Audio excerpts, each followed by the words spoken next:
Okay, we are live. We are live now, and this is Freedom TV. And I say to you, Biafrans, good morning, good afternoon, good evening. To onye ọbụla ndị love freedom. Afa m bụ Tony Onaga, and anọkwana nwete nwanne m nwoke Maazị Okechukwu nwa Chineke. Ife anyị ji bịa tata na-asụkwa n'Igbo bụ ka okwe ndị nna anyị na ndị nna anyị ghọta ife anyị na-ekwu. Inwe ike isonyekwala anyị. Ọ bụrụ na ị na-esonyela anyị, biko nkata anyị na-akpa tata bụ nkata dị ezigbote mkpa gbasalụ gị, gbasalụ mụ, gbasalụ ndị Igbo niile. Biko ọ bụrụ na ị na-esonyela anyị, zipụ ozi a ka a na-akpọ share ka o zuo ndị be anyị, maka na anyị ero n'igwe n'ọya bụ ihe a na-ekwu. Udo dịrị unu ụmụ Chineke. N'atụfughị mgbe anyị ga-ebido ihe anyị ji maka ya wee bido ya bụ ihe anyị nọ tata. So ọ bụrụ na ị na-esonye anyị, like I already said, share, kindly share.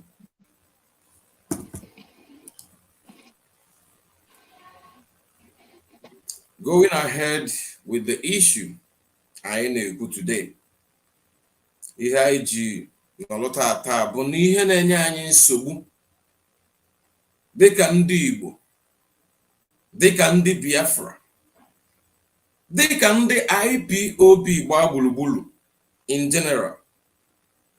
Onye ọbụla n'anya ọfụ ka ọnọdụ anyị si dị, ọfụ na onye ndu anyị nọ n'ime unu naanị unu afụ na ọgba aghara dị ka ọ dị n'obodo. Ọ bụghị na ọ dị ka ọ dị na anyị nwe ọgba aghara be anyị. Ndị nna anyị ụfọdụ na ndị nna anyị ụfọdụ amaghịzi ebe fa ga-eso eso. Ụfọdụ na-ajụ, amazi m onye m ga-ekweta. Ụfọdụ na-asị, amazi m ebe anyị ga-ebido ebido. Ụfọdụ na-atụkwuzi ụjọ maka na sinsi ndị Fulani bụ ndị zoo, dịka onye ndu anyị na-akpọ ha, mana mụ ọgwụ na-ekpu ya zoo bụ ịkpali ụmụ anụmanụ. Maka na obodo a bụ Italy anyị bigo ejigo zoo ebe a na-edebe ụmụ anụmanụ. Fụ na ndị ọbụla anụ ọbụla nọ n'ọwa fa dịka ndị ide mmiri be anyị si asụ ya. Mana na obodo a na-akpọ zoo kpata njisisi akpọzina ya zoo, sikpọbi ya ife ọbụ na ife ọbụ bụ obodo ekwensu na-egbusisi ndị ọ sị n'ọnya nwa. Anyị wee bịa tata wee na-asị unu udo dịrị unu ụmụ Chineke. Mana na-atụfughị mgbe anyị na-anabatakwa every IPOB family member around the world.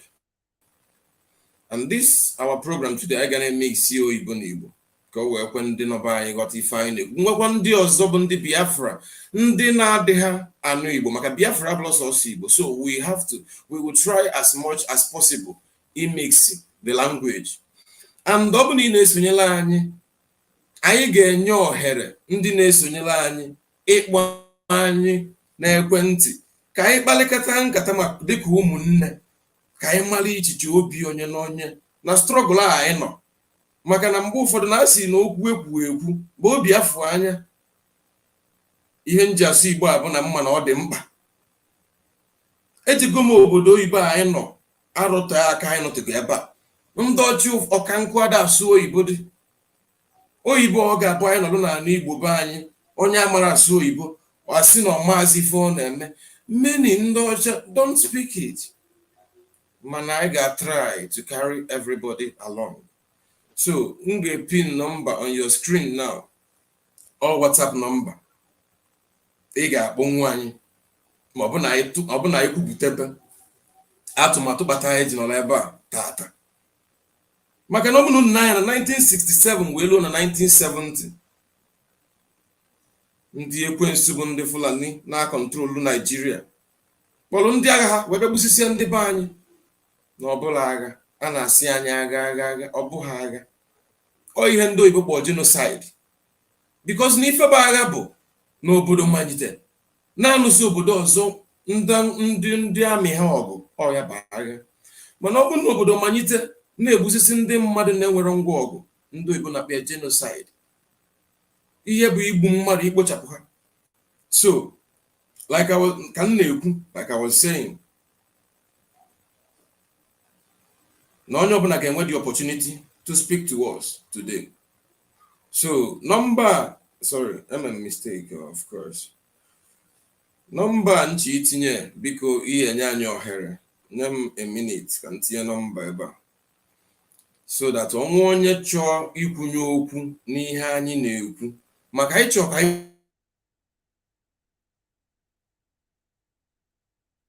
anyị ife onwe nke nọ anyị n'ike kịta anyị na-ekwu, ma ọtụtụ ndị aghọtala ya.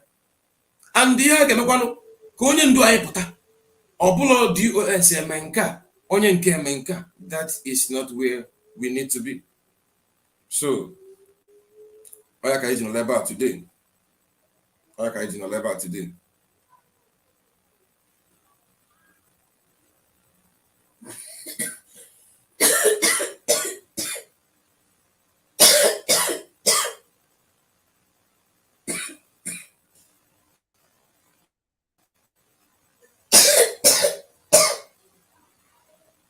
Okay,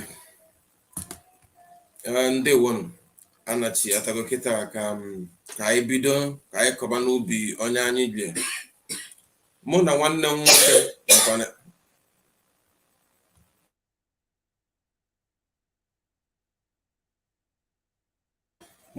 m nwoke bụ Maazị Okechukwu nwa Biafra nọkwanụ. Amara m netwọk ya na-enye ya nsogbu, mana dịka anyị na-echere ya, m ga-agaba n'ihu na atụmatụ anyị ji wee bịa taa. Maka dịka m si kwubu n'okwu m ga-aga, ma ọ bụ na ịbụ onye na-esonye bụrụ m, mana ọ bụrụ na ịbụ onye ọfụ, we welcome you as well to this channel. This is Freedom TV, where we preach nothing but freedom. And freedom we preach is how to liberate IPOB, with the black people, from the mental slavery, from the bondage people will think they are better than us has put in us. That is what we preach here. And we preach this without fear or favor. And we don't preach it for viewership. We preach it because this is what we believe at this very point in time. Ndị isi ojii na-agbaghalị na mba ụwa gbaa gburugburu na-asị ọgịnịzi ka anyị mee, ebe ọbụla anyị ji a na-achụ anyị achụ, onwere ebe a na-anabata anyị. Ịpụtagodo nwegoro masters degree n'Africa, tiezie Nigeria bụ obodo ekwensu na-egbusi ndị ọ sị na ọnya nwe. Iwe bịa obodo oyibo, any part of the world ije, let me tell you this truth. Inwe ike ịnọlụ n'Africa, ma ị na-afụ anyị ka anyị na-ekwu okwu, you'll be wondering, these people always talk about this, these people. Now, onwe ike nwee your brother no abroad, ọ na-esend ilu gị ego, ị na-eli ego, ị mara ka ego a na-esend ilu gị si abịa. You don't know how much he struggled to get those money. A lot of you but graduates who don't have work, a lot of you but are graduates, never all, a lot of you feel ego na nkata. A lot of you feel na nwanne nwoke na-send ego from obodo oyibo no maka na ọ da alụ ọlụ. But you forgot na ọlụ ọ na-alụ ebe a kale ife go na alụ na be. Because even obodo oyibo, be it Europe, be it Asia, be it South America, any part of the world, black people be even the hardest job. Joy anybody. Open a person be na that zoo. When I support one Nigeria, can men can give them you send the and you will see that now. Majority of us, you will not do that thing. And why is it like that? Why is it like that? Because Nande Konkani blew our history. We're changing in a way, we're enslaved mentally. Can we keep an forever? And at the same time, I the family of IPOB, I am one or two group. I the only one and controlled by our supreme leader, Mazi Nnamdi Kanu. But before we proceed, and I welcome you back, one okay, Biafra. Before we proceed, good evening. Ndewo nwa Chineke biko kọwalụ ndị be anyị onwe gị before anyị agawa n'ihu na ihe anyị ga-ekwu dị before agawa n'ihu kọwalụ ndị be anyị onwe gị ohere bụ nke gị inwe nkeji 5. Okay, daalụ nwa Chineke. Mgbede ọma, ehihie ọma, ụtụtụ ọma ụmụnne m ndị Biafra. Afa m bụ Maazị Okechukwu Ọmụwalụ. Abụ m onye Anọgụ. Anọgụ dị na Ụmụoji dị na Idemmili. Idemmili na Ọmambala Biafra land. I'm one of the members of IPOB, the indigenous people of Biafra, under the leadership of Maazị Nnamdi Kanu. Ebi m n'obodo Germany. Ndewo nwa Chineke. No Maazị native mgbe unu ka anyị continue n'ihe anyị na-ekwu na our topic anyị nọ today. Maazị ịnọ obodo bụ Germany, obodo mba ụwa ma ọfụma ịna-anya efu ihe na-aga na be anyị. Mana tupu anyị agaba n'iru, achọrọ ka m chetara ndị be anyị ofu ihe. Ọnwụ ihe nchọ icheta. Mana tupu m na-echetara ya, ọnwụ ihe iche ịtụnyere ndị be anyị gbasara anya bụ atụmatụ ihe anyị na-ekwute atamaka. Ihe mebi be anyị like na this IPOB anyị nọ and this generation onye ndu anyị nọ n'ime. Ka ihe nwere ikwu maka alụmdi dịzị ka ha ojizi ihe gbasara Biafra emelụ unu ebe a na-achụ ego. Kedu ihe nwe ikwu tupu nchetalụ ihe nchetere anyị wegaba n'ihu n'ọnọdụ ihe anyị bịa ikwuta? Ụmụ Chineke ndị Biafra nọ n'ụwa niile. Ofufe nna-achị ikwu bụ otu IPOB adịrị bụa. Otu IPOB bụ ofu ka ọ dị. Under the leadership of Maazị Nnamdi Kanu Ọhamadike. Otu ọbụla ọzọ na-asị na ya bụ IPOB abụrụ otu IPOB nke Maazị Nnamdi Kanu nọ na ya. Antu ana m ayọ ndị Biafra. Ife ọbụla unu ga na-ege bụ ife si from DOS nke Maazị Chike Edozie mbụ onye isi ya. Maka na ụbọchị na-etele aka na Maazị Ifeanyị Ejiofọ onye ọkaiwu nke Maazị Nnamdi Kanu o kwuru wee sị na okwu ọbụla DOS na-ekwu bụ Maazị Nnamdi Kanu na-ekwu ya, na okwu ọbụla nyanwa bụ Maazị Ifeanyị Ejiofọ na-ekwu bụ Maazị Nnamdi Kanu na-ekwu ya. Amụrụ m ka a ga-esi wee kọwalụ ndị be anyị ka unu wee ghọta ihe a na-eme. Ọ na-ewute m na-apụtazi enwe ndị si na fa bụ autopilot IPOB. Ndị be anyị na-egefe ntị si na autopilot na onye abụzi nke a na-ekwu. Ọ bụrụ ya ka ha na-ekwu, mana anyị makwara na ụdị ife dị etu a ga-adị, ụdị ife dị etu a ga-apụta. Ọ ga njiwe na-ayọ ndị Igbo ụmụ Biafra nọ n'ụwa niile. Ife ọbụla Maazị Chike Edozie m gwa unu mee na etu a mmanụ na IPOB bụ command and control. I enwebeghị gọọmenti. We are freedom fighters. We are fighting for our freedom. We must listen to another person. Onwekwo mgbe nji wee sị na ndị nke na-eme autopilot na condemn mufa as a group. No, ha chọọ ime autopilot ka e wee nweta Biafra. Ha na-eme agbafa akpọzi n'afa IPOB na-etinye na autopilot. Ha chọọ, then can call a protest as autopilot body. Then can go to United Kingdom, United States, wherever, any organization for ije now for autopilot. Let them go there and demand for our leaders release on their own. How it is not autopilot n'ime IPOB? No, na-eme bila ife anyị na-eme. IPOB abụla ebe a na-achụ ego. Ọ bụrụ na n'otu IPOB ka iwe nweta ego, mara amarụ na ị ga-apụ from IPOB. Mmadụ nwere ike ọ ma achụ gị, but ife ga-achụ gị ịma ama. Ịnọ n'otu IPOB, ị ga-eweta ego wee sọpọtụ ihe a na-eme. Ndị Igbo ndị na-ajụ eze ebe ego fa dị nke a. onye na-fight for freedom na-spend every damn thing onwe ma ya bụrụ na ọ dị free. Nke anyị ga-adị iche, anyị nwabụ ndị izi fight ba for freedom. Kedu ka o si wee bụrụ nke anyị mgbe ọbụla ọ bụrụ problem, ọ bụrụ ego ole ka ego anyị dị, ego gịnị ka ị na-eweta? Ego ị na-eweta aka ndị a na-egbu egbu, ịma ndị egbugoro maka Biafra 1966 1967 ebee ka ị nọ? Mụ na gị na-abụ n'ime anyị amụbela anyị ịma ife ndị nne na nna anyị gabiga. Onye na-eweta ego mgbe a, onye na-atụkọta ego a mụ na anyị na-ajụ ego IPOB, onye eji ya, onye eme nke a. Ọ bụrụ na ị na-atụ monthly dues 20 euro every month or 30 euros every month, ife dịrị gị bụ ime gị sure fọ na ị na-akwụta 30 euros every month.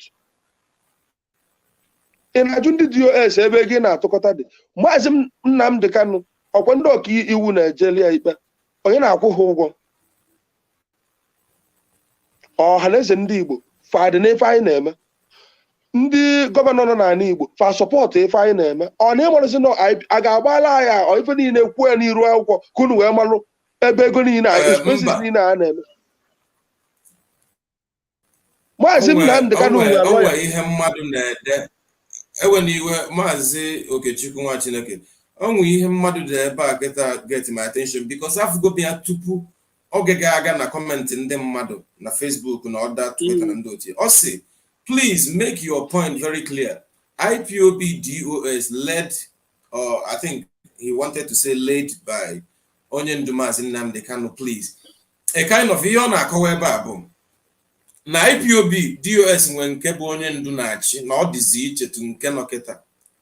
Mana ka nkọwalụ gị ha ndị ọ bụrụkwanụ na ị nwere okwu iche ịtụnyela anyị, o nwere nọmba mpinu na this screen on the comments. Ọ bụ na oge luo ị ga-akpọnwụ ikwuo nke gị, onwe ihe a ga-agwakwa gị anyị agwa gị, maka ihe anyị na-eme ebe a abụọkwanụ ka anyị convince unu, mana ihe anyị na-eme bụ ka anyị kọwalụ unu, especially ndị nna anyị, maka ụfọdụ ndị nna anyị ji ịfụnanya ha nwere na Nnamdi Kanu.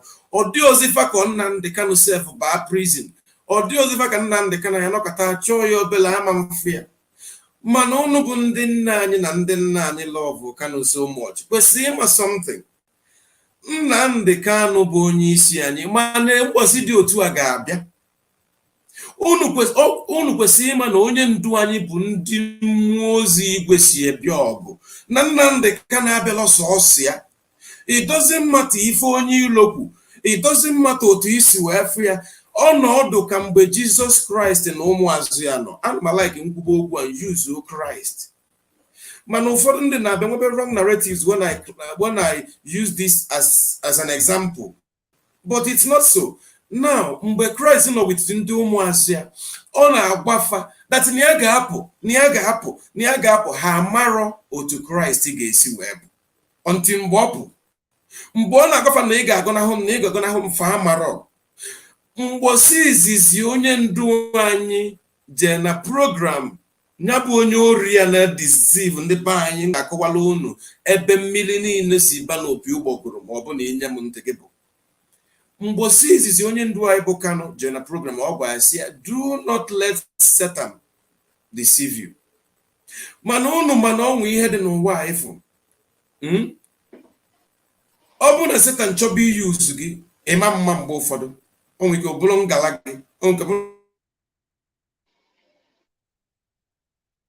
na ịkacha malụ ya mere ịkwala ụnụ bụ ka o doo unu anya na anyị na-akọwala ụnụ ka ụnụ malụ. Anyị achọrọ ka ihe mebisie anyị na-asịzi ụnụ na anyị gwakwa ụnụ agwa, ma ọ bụ anyị ahụ eme ya ka anyị convince kwa ụnụ ekwesị na ife ụnụ kwetakwa ife iche ikweta, ịmala ife iche ime mee ka onye ndu wee pụta, mana eje na mebi afa ndị nke ọzọ ebe okwu anyị na-aga.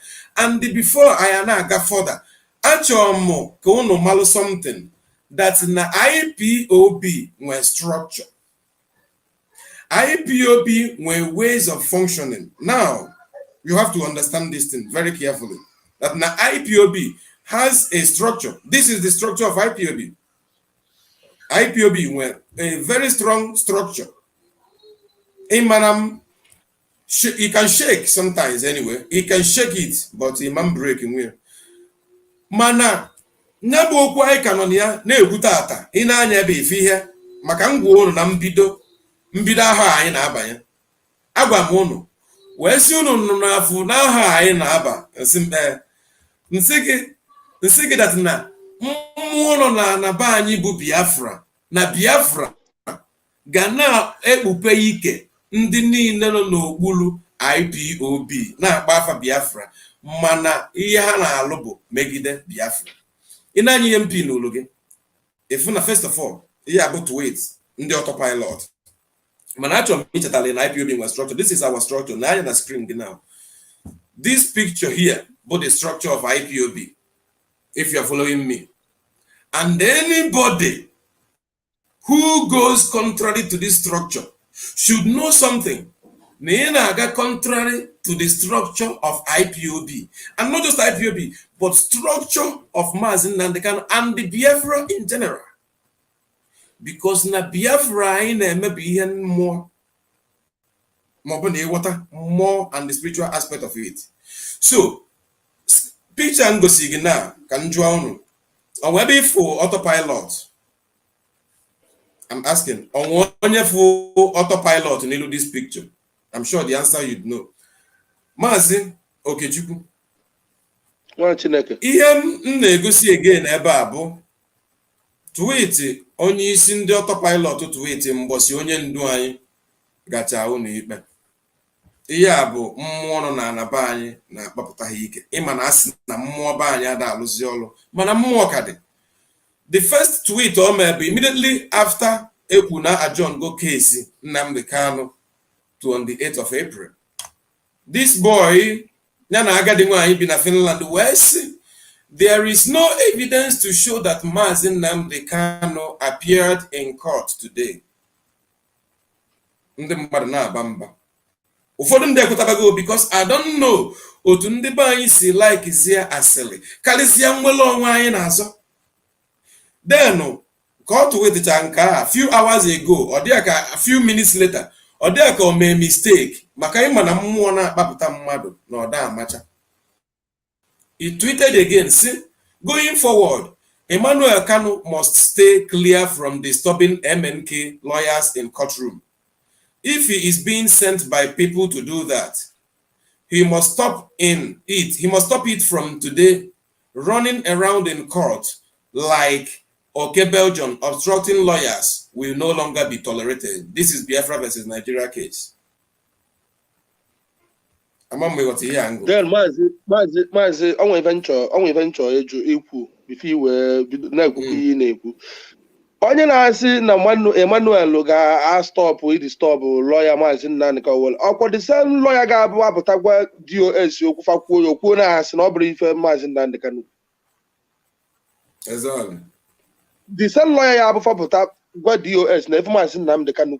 DOS made the brokers on Radio Biafra. The same person na-apụta kwukwa na ọ bụrụ ife na Mazi Nnamdi Kanu ekwuru anything through lawyer. So kedu onye na-eme ife a ọ dị ka uche isi adịsị ya mma ọ dị ka ọmụ ihe ọ na-eme ka lawyer nke ọ na-achọbudo ọ na-agwazi Emmanuel ka ọ rapụ aka ọ dị same lawyer okwu na ọ nwere ife na-alụ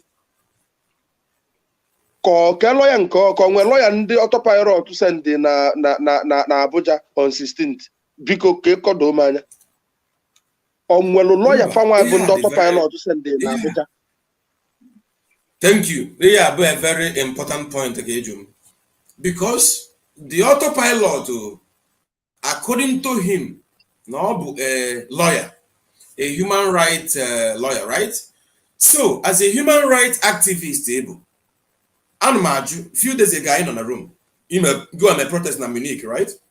On where on the autopilot to see if now your leader participate in any protest around Finland. Actually, imagine the autopilot. I'm asking you, ihe ụfọdụ ndị ga-apụta si ekwu na nke anyị na-ekwu maka ihe bi mebila anyị ife. Ọ bụrụ na ị bụ autopilot na aka ife ile ị ga-eji wee wetala Biafra, you can do that without imebi afọ onye ọzọ maka ife anyị chọrọ freedom. Because ịma ngwa m na ị na-fight the freedom, then after the same thing one si na enwere proof na Nnamdi Kanu bịa court. Now your fight shouldn't be now a full of fault with Nigerian government. Na ekwelo ka alo ejima akobia court, banye court. I'm on the way of this. Knowledge Macapolo Court. You didn't see anything wrong with that. I If you noticed. anything wrong Yeah, yeah. okay. If you anything wrong with trying our leader in private, in secret, if you anything wrong again, no one will prove. I'm not going to school no the autopilot. You people should know that one of the reason onye ndu IG cannot name and double change law today. Oh, we get lie too late before we realize about this thing and we get God so kind na mambo ndua because no chukwu send ya. But remember, even Jesus Christ when one of them say, why have you forsaken me? I na contrary to ihe ọgwa anyị. Onye ndu kanu mgbe ọ nọ with us gwa anyị na ụzọ ebe ịtọ ka onye na-azọ nwere onwe na anọ exile, prison, on a grave. Ihe anyị jiri na-ekwu okwu a today bụ ka anyị nweta ihe na-emebili anyị fast IPOB. Then we go down to the root of our main problem. Because onye unu fu unu na-akpọ ekpa nke nwana ekpe nta or whatever you call him, they are to hijack our struggle. How? And in the other hand, working for Nigeria government. Mmadụ nwere ike ịjụ nke etu ọ bụ this. Maybe na Satan may use it like our leader foretold him. Do not let Satan come into you. Imago? Now, even the strategy Nigerian government want to use against our leader could just delay because they have no case against him and they know. Of course. So for them to achieve that their plan and their strategy against us, they have to use one of us, I believe, to make us to stop believing in the because of pressure. Pressure. They will feel free. Makana the main reason haji ga extra mile email kidnap onye ndu aibo. Ko kurebe na Buhari anwugo. O we bulo make it one day or expose na Buhari anos. That is one of the reasons. That is one of the biggest reasons. They spent billions of dollars to have the freedom of Biafra without knowing. So, of course, in that case, get me Njuaju akitu ikanel mi onu. Makana mfilu no ihe ame. Because ihe a nwata kili anu nwa no Finland na agadi nwa anya ọcha bi n'ụlọ. Ọ na-asa efele. Na-eme ndị be anyị na-anya oti anya afọ ụzọ anya na-abụ bụ the same thing ndị Britain mebe anyị wee mebie ndị anyị bụ as a people anyị na-ekwubu kpata na ndị Igbo kwesị ịbụ ụmụ Chineke ndị eluigwe Chukwu nye ihe na ka isi awale n'ụwa tata ndị pastọ na-alụzi ịlụfọ ọlụ kedu ka gbagodo m okwu ọ dị right na ị ga-apụta si na ị nwere pastọ kweta na Jizọs mana kanụ nọ na nga ide ekwu okwu gbasara ya nwa Chineke ife niile efu bịa bụ problem anyị nwere na be anyị ụfọdụ ndị ọyị m jụrụ m sị m Biafra anụnwa anyị na-azọ n'ọ dị ka anyị na ndị ụka adịchara na mma wee gwa wee sị ya na anyị na ndị ụka dị na mma mana na ebe anyị na ndị ụka si ese okwu bụ na ndị ụka adịghị ekwu eziokwu ụfọdụ ndị ụka adịghị ekwu eziokwu mụnwa bụ ife a mechaa wee na-agwa ndị mmadụ wee sịbọkwa ịfụ fada Ebube Nsọ na fada Ejike Mbaka na onye chọrọ ije ụka bụ onye Igbo ebe ọ bụ na ịfụ gị nọdụ mbọsị ụka jee nke fada Ebube Nsọ jee ebe ịkacha ụka na jee nke fada Ejike Mbaka ịkacha ụka na fa wee jụọ m ka maka ife nji wee kwuo etu a nwesịa maka na Ejike Mbaka Reverend Fada Ejike Mbaka bụ na ọ nọ with thousands of ndị be anyị ọ na-ekwu maka Nnamdi Kanu ọ na-ekwu na Nnamdi Kanu bụ nwa ya ka ọ bụ na Nnamdi Kanu na-azọ ọdịmma ndị Igbo ị mana sọsọ ife okwu ọsọkwa na mmelisive ego nna atala afụ ọsọkwa nna Chukwu ya atụtụrụ m akpa ego n'eluigwe ọnụ okwu nke bụ eziokwu ifu ka nsi wee like ya maka na ọsapụ ọnụ wee kwuo na Nnamdi Kanu na-eme ezigbo ife antu na ndị onye ọbụla bụ onye Igbo ya sọpọtụ Nnamdi Kanu dekelipụta anyị wee gwa ndị mmadụ na inwe ike ije ụka na nke Ebube Nsọ olu na 31st night Ebube Nsọ wee kpebe ekpere ekpere ọ gwa ụmụ Igbo niile bịa ekpere na nke ya mgbe kandụl ka e wee kpee ekpere ka ekpere Maazị Nnamdi Kanu ekpere ịnụ ife m na-ekwu sọsọ mmadụ na-aba abụ ụmụ Igbo ụmụafọ Igbo wepụtagoro obi bụ ndị ụkọchukwu wee kwuo ya ha na ife Maazị Nnamdi Kanu na-eme bụ ezigbo ife. Ndị nke ọzọ gịnị jifa? Ndị nke ọzọ pịanasị ịnụ na-eme ndị be anyị ife na-emepa ọ gịnị jifa? Ọkwa ndị be anyị na-asị St. Michael, St. Paul, St. Peter, St. Nkenwa, St. niile ị na-agụ Baịbụl cheki ha ncha niile they are all freedom fighters ka ọ na ọ bụrụ ya ọ bụrụ ndị ha bụ then kedu ka freedom nke Maazị Nnamdi Kanu na ụfọdụ ndị abụọ freedom fighter ewe n'iwe n'ebe a bụ Italy ebe anyị bi ịma na ya bụ the center of ndị sent niile ụnụ maazị maka ndị be anyị na fancha freedom fighter bụ na mmadụ dịka St. Peter jirikwa mma wee gbubiri mmadụ ntị mmadụ dịka Peter jirikwa mma wee gbubiri mmadụ ntị ọ bụzi ka nna ya ukwu wee dị fri goji were mma wee machapụ mmadụ ntị ka ọ na ọ bụrụ ya anya nwana ọ maka nna ya ukwu kpata oji were mma wee machapụ mmadụ to the extent na nna ya asịba ya nna na ọ ga-egbu mma elube ya wetuo n'obi m elubero achọ m ka ịghọta ebe m si abịa ọfụma so wee were mma iwe maka ọ chọọ ka emebe ka ọ chọọ ka agaba ozugbo wee were mma wee akwadise Peter akwa ka emechakwa nna ya ukwu wee gwu ya arapụkwa mmacha ya niile arapụkwa nkonuko ya niile na ọ kpọtụa na ya agọnarụ m na obi ọ bụ ịnụso dị n'ife a na-alụ ọ gwara ya si ya ife niile ị na-apụ ama ya lekịta n'ife iru niile egbu mma ife igbu mma ruo kịta ama afụsị ifuo atụ o mechaa wee mee mgbe o setizi mgbe a chọzi Peter ọgọnarụ Jizọs ọkwa ọgọnarụ ya ugboro ịtọrị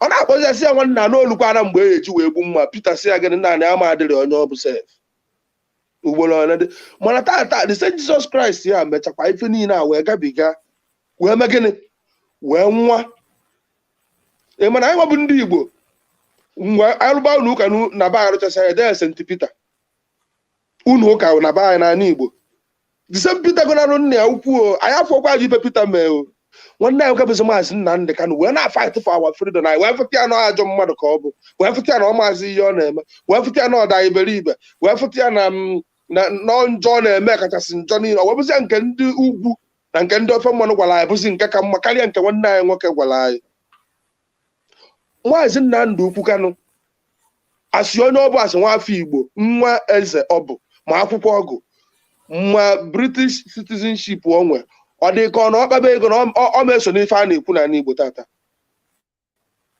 ọ dị ka ọkpaba ego ọchụkwafu ego asị nwafọ Igbo wute akwụkwọ ọgụ ọ na ọ ma-eso n'ife a na-ekwu n'ala Igbo ọ hapụ ife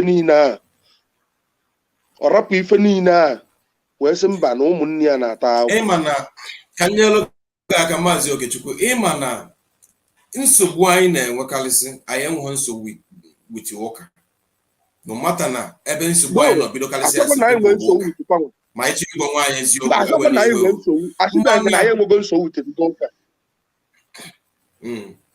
mana o nwere nsogbu anyị na-enwe ọtụtụ n'ime anyị bụ ndị na-eje ya bụ ụka na-eje ụka mana na-agụ akwụkwọ nsọ ya bụ akwụkwọ nsọ anyị na-agụ ka nye gị ofu mmazi aka ọkwa ifu nwa amadi a na-akpọ Jizọs ịma na ọtụtụ ndị na-akpọ Maazị Nnamdi Kanu asị na ife ha ji kpọọ Maazị Kanu asị abụọgwụ na ha afụrụ ezigbo ihe ọ na-eme mba ọ maka na ọ na-akpọ ndị mmadụ ụfọdụ iyi maka na ịma na ịbịa n'akwụkwọ nsọ na-agụ gbasalụ na-abụ Yahoshua edekarịsị ihe ọma ome ebe o mee miracle ebe o mee ezigbo ihe ịma na illustration ka ndị oyibo kpọọ ya na ọnwa mgba eji kọba ihe niile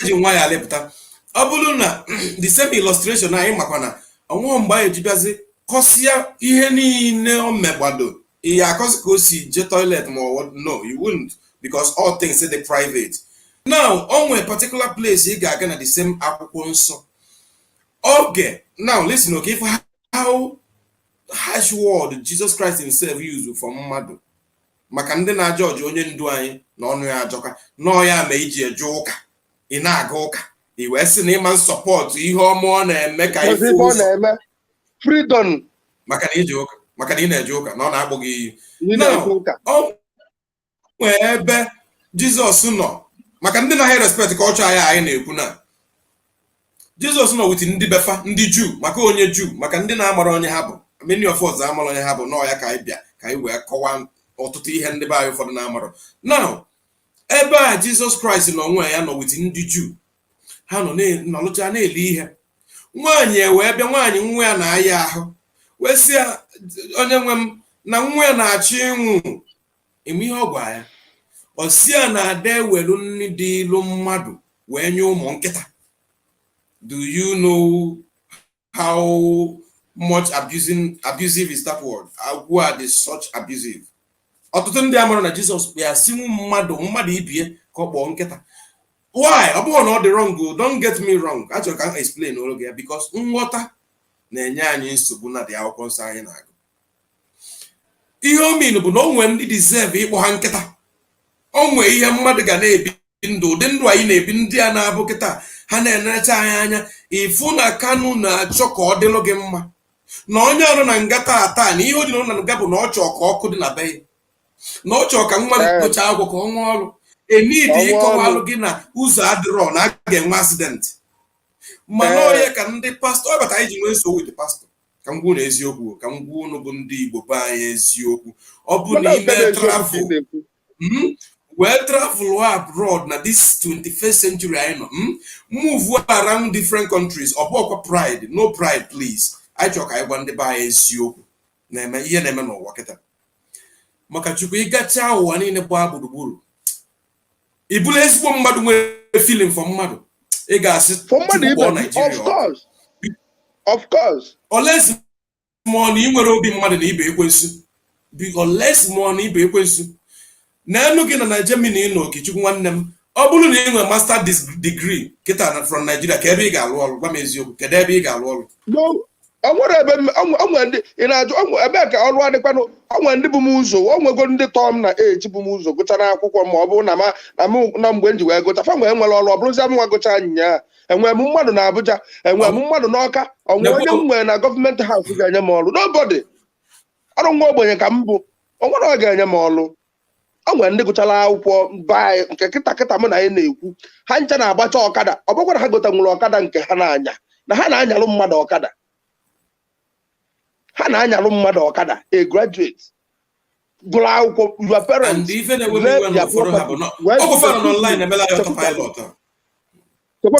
chekwa ka abịa nne na nna gị nwafọ Igbo ka ebuo nne na nna gị wee lee ifefa nwee nne gị wee lee obi akwụ ya wee na-enye gị ego wee na-eje akwụkwọ iwe jebe akwụkwọ a jechasịa wee pụta na 5 years wee savụọ zoo called Nigeria for 1 year ịsavụ ife a wee savụcha ma ị nwere ọrụ ọgwụgwọ mgbe m kwuru si na wasted 5 years na akwụkwọ a na-agụ na zoo called Nigeria wasted ụfọdụ asịba maka na mere dịrị opportunity ije dị akwụkwọ ọ maka na my people enwere ego eso m n'ụlọ akwụkwọ onye kpata anyị wee si na wasted nsi I can argue with you and I will win you because we always win. That's who we are. IPOB always wins. We always win. Nsi kedu ka ị ga-esi wee jecha akwụkwọ mụnwa na-ejere akwụkwọ ịgụchazie data akwụkwọ pụta mụnwa na-ejere akwụkwọ ị na-ayọ m biko mụ were ego ntatara n'afọ wee gonye gị ọkara ka enyaba m hyper chase mụnwa na-ejerozi akwụkwọ gị nwa jere akwụkwọ pụtazie na-ayọ m biko ama m otu ebe m si abịa ị na-ayọ m biko ị na-ayọ mụnwa biko mụnwa na-ejere akwụkwọ ka m gonye ya ọkada maka I have the money already gị nwa jere akwụkwọ eje nwere opportunity enwere ibu nwere ike ịlụ ifugo ọnyanwa bụ one of the reasons and na ife na-ewute mbụ ọtụtụ n'ime ndị nọ na be anyị na-akọwala ihe a aghọtala ihe anyị na-ekwu maka na ụfọdụ nwechi ụmụnne bi na abroad a na-esendịchala ha ego ma ndị a na-enye pocket money ma ndị a na-enye ịmago different allowances ha wee feluo ịma how difficult ka m gwa gị eziokwu lube Chukwu nna lu ọkwa ifo nwanne gị nọ n'obodo oyibo na-enye gị ego ọchị gwa gị eziokwu a black man does the hardest job in Europe, in America, Southern America, in Asia, any part of the world. Any work see a black man. Why? That is because of the mental slavery. If we are within the pastor, not just to work, I have no problem with work. I have a problem within the pastor. Use the same opportunity when they exploit our mother, our father, while they fail to tell them the truth. Few weeks ago, I got church. Then the pastor Bido will preach about let us pray against Egypt to Nigeria captives. After preaching, I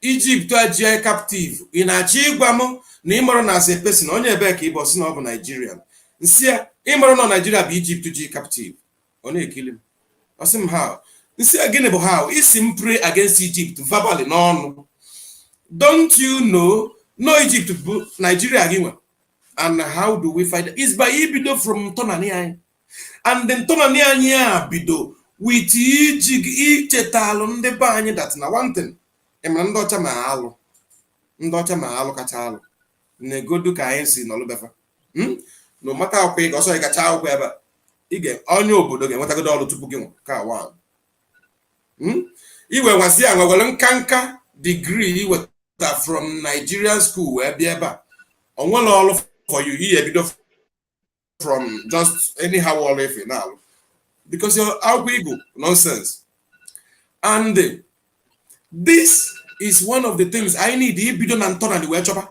And all the same on the ocha butela, the same okay anyway. Mwejo mmadu wesia. Otu isia fundo ocha na fano. One can do working wajua. Ha de can de gafu anyway. Ebe chukude. Jegosigi. Can you canega to join one number? Oh, man, no one. Upon that kind of a biaba.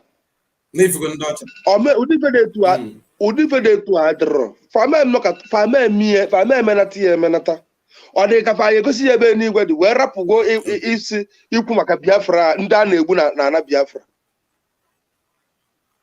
okay o de ka for de ka fa like ege ka fa yegosi ebe ni igwe no o de na egbulo ofu onye na America bido the whole world bido Black Lives Matter bido protest protest Tata no I know na Russia na cho invade Ukraine. All over news ni na ebu ya. Onye na na-ekwu maka ya. Jeffrens are being killed on daily basis. Jeffrens are being killed on daily basis by Nigerian terrorist government. The whole world now for the minutely. The whole world now for the video. The whole world now for something I share on social media. They said nothing about that. No international news talking about us. None of them cares about our people. We are being killed. We are being butchered on daily basis. Nobody wants to say anything. Fafuzi anigwe fa begosi ya. Fafuzi kesije anigwe gosi. No one can go. No one can fa cho gudu ke di free. Abruzi amba afuzi ala anigwe. Ebe ma na alu ọrụ we na eri. Ma obukwa na we anigwe dị no. Maka mu mazi ekwetabere na ife dị ka anigwe dị because no one na be onye jecha abata call anyị. How can you say believe I believe when na chukwu dị ị na-anụkwa ife na-ekwu of course ekweta m na chukwu wee luo nwanne echi ana m ekpere chukwu okike abịa ma mana gị nwee sị nkịta na eluigwe enwezi ebe afọ kazi mma ya bụ ịrụzi afọ ife niile adị ka m gwa gị nke bụ eziokwu eluigwe nke mma nkịta dị na-abụ Africa and Europe ewekwana iwe ndị Africa onye Africa ka mba abụ nwa Biafra Africa bụ ọkụ mmụọ nke anyị na-afụ anya jụọ why. Yes, of course. Abịa n'Europe, Germany ebe a mbi kịta na ọkụ ifo kịta na adị 24 hours ada ewe. Yes. Mmiri na-agba 24 hours. Ezi niile dị ebe a dị mma no pothole. Bọọsụ nji apụ kịta na-abụ ọ bụrụ na bọọsụ a na-apụta na every 20 minutes ọ na-apụta ọ bụ na ọma mpụta onye gị sign na ọma abịa. Ị na-anụ ife m na-ekwu? Ọlụ dị n'obodo a kịta na-abụ na opekatagodu mpe ịya afọ ife ya alụ ọ bụ na ị nwere ife ị na-alụ gọọmenti ga na-enye gị ego every month ka ị wee na sustain nna ka ụdị nke n'igwe ọzọ nke ị na-achọ Ka enigwe ọzọ ịchọ nwanne m. Ka enigwe ọzọ ị na-achọ. Ka ụdị enigwe nwere ike ọnwụzi ebe ọzọ nwee ike ịdị fụfụ na mebi na-enwụzi ya nkwudebu. Kedu ndị a na-egburu na-eje n'igwe ọgwụ ozu ngwa nwa eje nie o. So does it mean know your spirit kịta ya nọzi n'eluigwe a eji aghọrị ụfọdụ ndị be anyị spirit ji anara abụzi ya ji ejebezie n'igwe. No, ka anyị na-emere na ife ka ndị ma ife na ndị ọchọ na-eprichi dufe n'igwe a na-eprichi ya mgbe ọ bụla enigwe. Anụkwado m obodo a ana m eje ụka ejebe ụka bifo mechaa njedebe m nwaanyị ji wee jedebe na-agwụgwọ m for time without number they ask me question. Nzibara ndị be anyị na-egbu ndị be anyị atụ ndị be anyị ha na-egbu believe n'ụka kịta na Christianity ọha ka ha na-egbu mana ụna ada ekwu okwu mana ndị Muslim na onwe ofu Muslim na-egbu kịta the whole Muslim country n'ụwa niile ekwuba okwu does it mean na anyị nwere eme mistake ifolo na anyị nwere eme azim na ha maazị ya anyị na-eme by ịbụ Christians ama m yọta ebe m si abịa. So pasa nwụrụ m dị ajụjụ yọta ebe m si abịa. So I decided not to go again. Nteta ụla n'ụtụtụ mkpere Chukwu okike abịa ma kpere ụmụnne m ndị Biafra ekpere nchebere onwe m atụmakwaghị nke bụ eziokwu o sisi anyị ji wee na-eme ihe etu a nzuo ike mgbe aka ife ọma na-emelụ m mgbe aka ezigbo ife nọ na-emezielụ m na mgbe anọzi nke m na-ekpere onwe m ekpere enweghịkwa m ndị a na-asị na pastọ my pastọ maka onwe pastọ ama mkpepụtanwu pastọ na-ekpepụta nwere onwe ya bịa ikpepụta mmụọ ime ekpepụtanwu m ihe ekpepụtagodo onwe nwetawa onye ihe ekpepụta ama m nweta ebe m si abịa maazị okwu gị dị ọtọ ka efife. Ndị be anyị kwesịrị iji uchefa wee na-eme ife. Maazị Nnamdị Kanụ bụ Jizọs nke anyị na-afụ anya nke taa a sị na maka na onye Ụmụahịa ka ọ bụ onye Afọlọkwa Igbo a sị na maka na onye n'ụlọ m ya n'ọnwa nne Kanụ nta Kanụ n'ọnwa nne Emmanuel ifedi no ekwusi na-etu echezi na ụdị echiche ha. Kedu onye na-efe ha nwee ike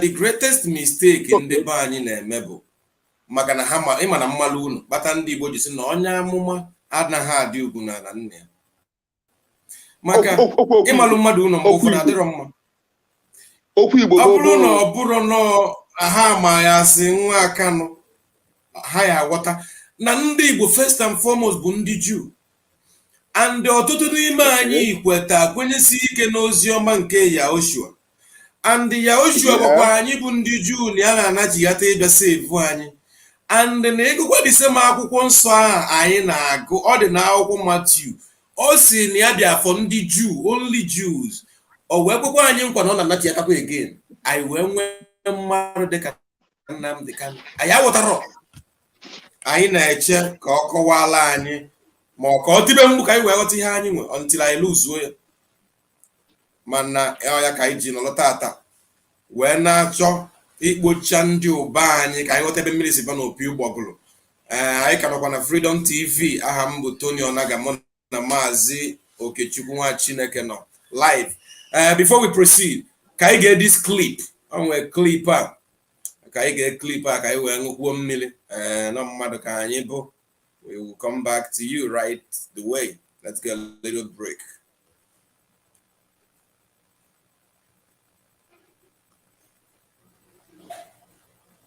In 1974, Nigeria was the third largest oil producing nation in the world. Today, Nigeria does not own its own oil reserves, which is still the third largest in the world, but BP and Shell and Exxon owns all the rights of the oil in Nigeria.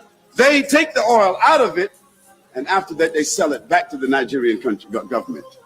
Who did that? The IMF and the World Bank. These are the Kafirs we're dealing with. Second, making the dollar, whether it is the Australian dollar or the French dollar, or we call them dollars, but we know they call them different currencies, making the currency in the West prevalent as a source of value and eliminating the gold. Because when gold becomes the standard, the countries who have the gold become what? The possessors of the wealth. But they tricked the world and they took the currency and made it the wealth. And so then they took the wealth, paper dollars, and then they took and bought the gold from those countries with paper. So they took the gold and they own it now. All the gold is in Fort Knox and some other places, and they gave those people currency. Then after they gave them the currency, they depreciated the currency through wars. Then they told them now you can borrow more currency, okay, at 20%. And so now they own the country. Devils, tricksters. So, all right. No, that thing, this is very true. Of course. Is a very, very, very interesting topic. But at the same time, to go further, I have very beautiful news also. This news makes a very beautiful heavyweight for us. A very beautiful news, I must tell you. Listen to this news, dear friends. News are the mama. And I get this news. I'm gonna play this video of Muhammad Buhari, which I promised you a few days ago that I will play. On an African Union meeting with the EU just concluded on 17th and the 18th of this February. And all the presidents of the whole nations or their vices were present. And in Buhari, Bata, if at all there is any Buhari, Buhari Bata, you will see it yourself. I will play the video after this short clip, after this news.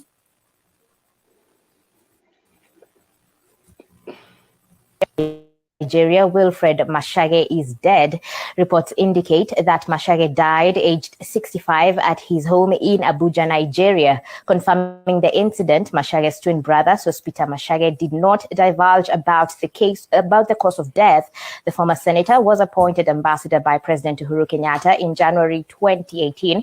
He served as a Migori senator from 2013 to 2017. He was also elected member of parliament in 2000. Okay. So, on the news now. Of course, now. All the same man they involved in the kidnapping of our leader, and extraordinarily them petitioned him back to zoo, and he denied. A whole ambassador. If a problem African way, but the problem African way men I had it's because of ego, because of money. Exactly. Where you allow yourself to be used, you cause more mayhem on your fellow citizens. You know that what Zuko Nigeria did is very, very wrong. And you supported that in 21st century. Why can't your government arrest our leader Mazin Nandekano and I try him in your own court, whatever? I'm as if I'm for Nigerian government in no, you kidnapped him and ordinary rendition him back to zoo. Extraordinary rendition him back to zoo. And for 8 days, you did not take this young man to your police custody. No, never. And some of our people see nothing wrong. No, the thing is, and some of our people still believe in one zoo called Nigeria. They denied our leader not to wear Isiago. Excuse me. They denied our leader not to wear Isiago in court. And the so-called Ohanes and Igbo said nothing. No, they did not issue any statement. Don't even say Wagamazi. So Nandi Bona or Ohanes and Igbo say Nafabu elder and Haka and where Malifa. Nafamu and Ebas and Amazon and the Canas and Wafibo. I may Akuisiago or when on DSS custody. On him market and Akuisiago Abrune Tabuna as long as Nigeria is concerned. As Nigeria, you mean? So Ibuloni Babes na court or Yana why partially. Yeah. It's very logical. That is then can even arrest him because on a court on a zoo court to federal high court can debate here. About individual on a court to federal high court zoo called Nigeria can debate this thing. Your own tradition. You will keep because of you claim to be an elder and Igbo. My father is also an elder. anyị nwekwa ndị nna kacha all those fools. Onye dị 50 years ọkpọba onwe ya elder, onye dị 49 years ọkpọba onwe ya elder. Wee kwuo na nwanne gị nwoke ama eyi akwa isi agụ akwa ụnụ eji malụ n'ụwa niile, ụnụ enwere ike ikwu mba na nke a dị ọkụ mma na ụnụ ekwe nke a maka Maazị Nnamdi Kanu. Ifele megbuo unu ndị ọhaneze ndị Igbo, ndị kpọ onwefa ndị nze nọ n'ala Igbo. Akwa anyị na unu ga-eme ife anyị na unu ga-eme ya. Maazị ifele ndị be anyị ndị isi anyị na-eme m ka m gwa gị eziokwu, ọ gbaa m anya mmiri. Ka anyị bidogodo n'ụbọchị izi onye ndu ga-akọt negodu mmadụ dịka Chief Chukwuemeka Ezi-Ifefa, mmadụ dịka Mbazuru Chief Mbazuru Ike Ama-Echifa, ndị ike ndị Igbo ji bilu ka ndị na-achị efi akwa ikwu kịta asị no hate speech, mana eziokwu ndị na-achị efi, ndị na-shine light issue anyị na-akpa aboki n'Ibefa na main road na Abuja, like ịbịa akpụrụ nwa anyị nwoke na-emela ntem Igbo Igbo nwaanyị aka were ihe dịla anyị pepụsịa ka anyị jụọ gị kedu ife ome itibekwu anyị ife n'elu ya nna ọ bụrụzie na anyị bụ akwa ọkụkọ ọ na anyị ekwesịbeghị ịgbawa n'aka ndị a ka m na-ajụrụ ndị Igbo ọ bụrụzie na wezi ife anyị bụ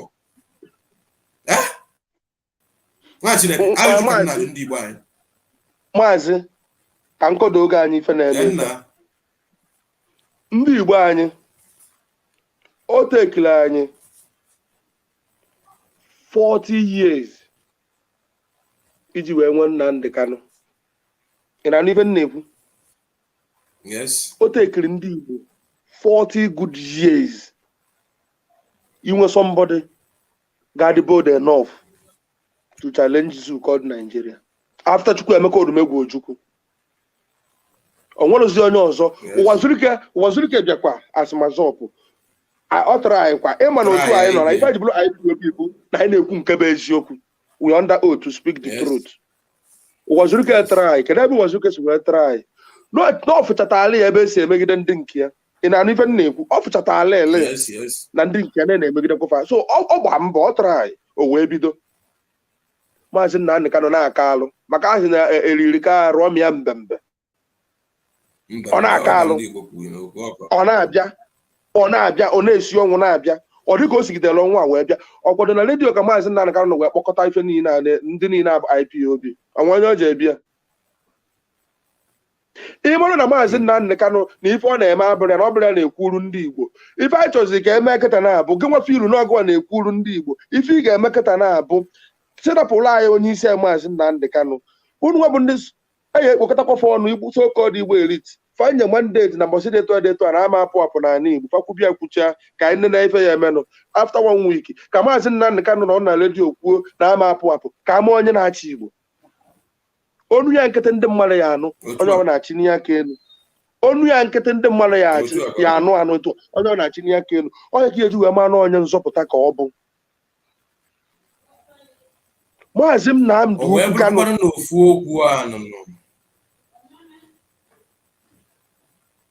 Ifeme Maazị Nnamdi Kanu.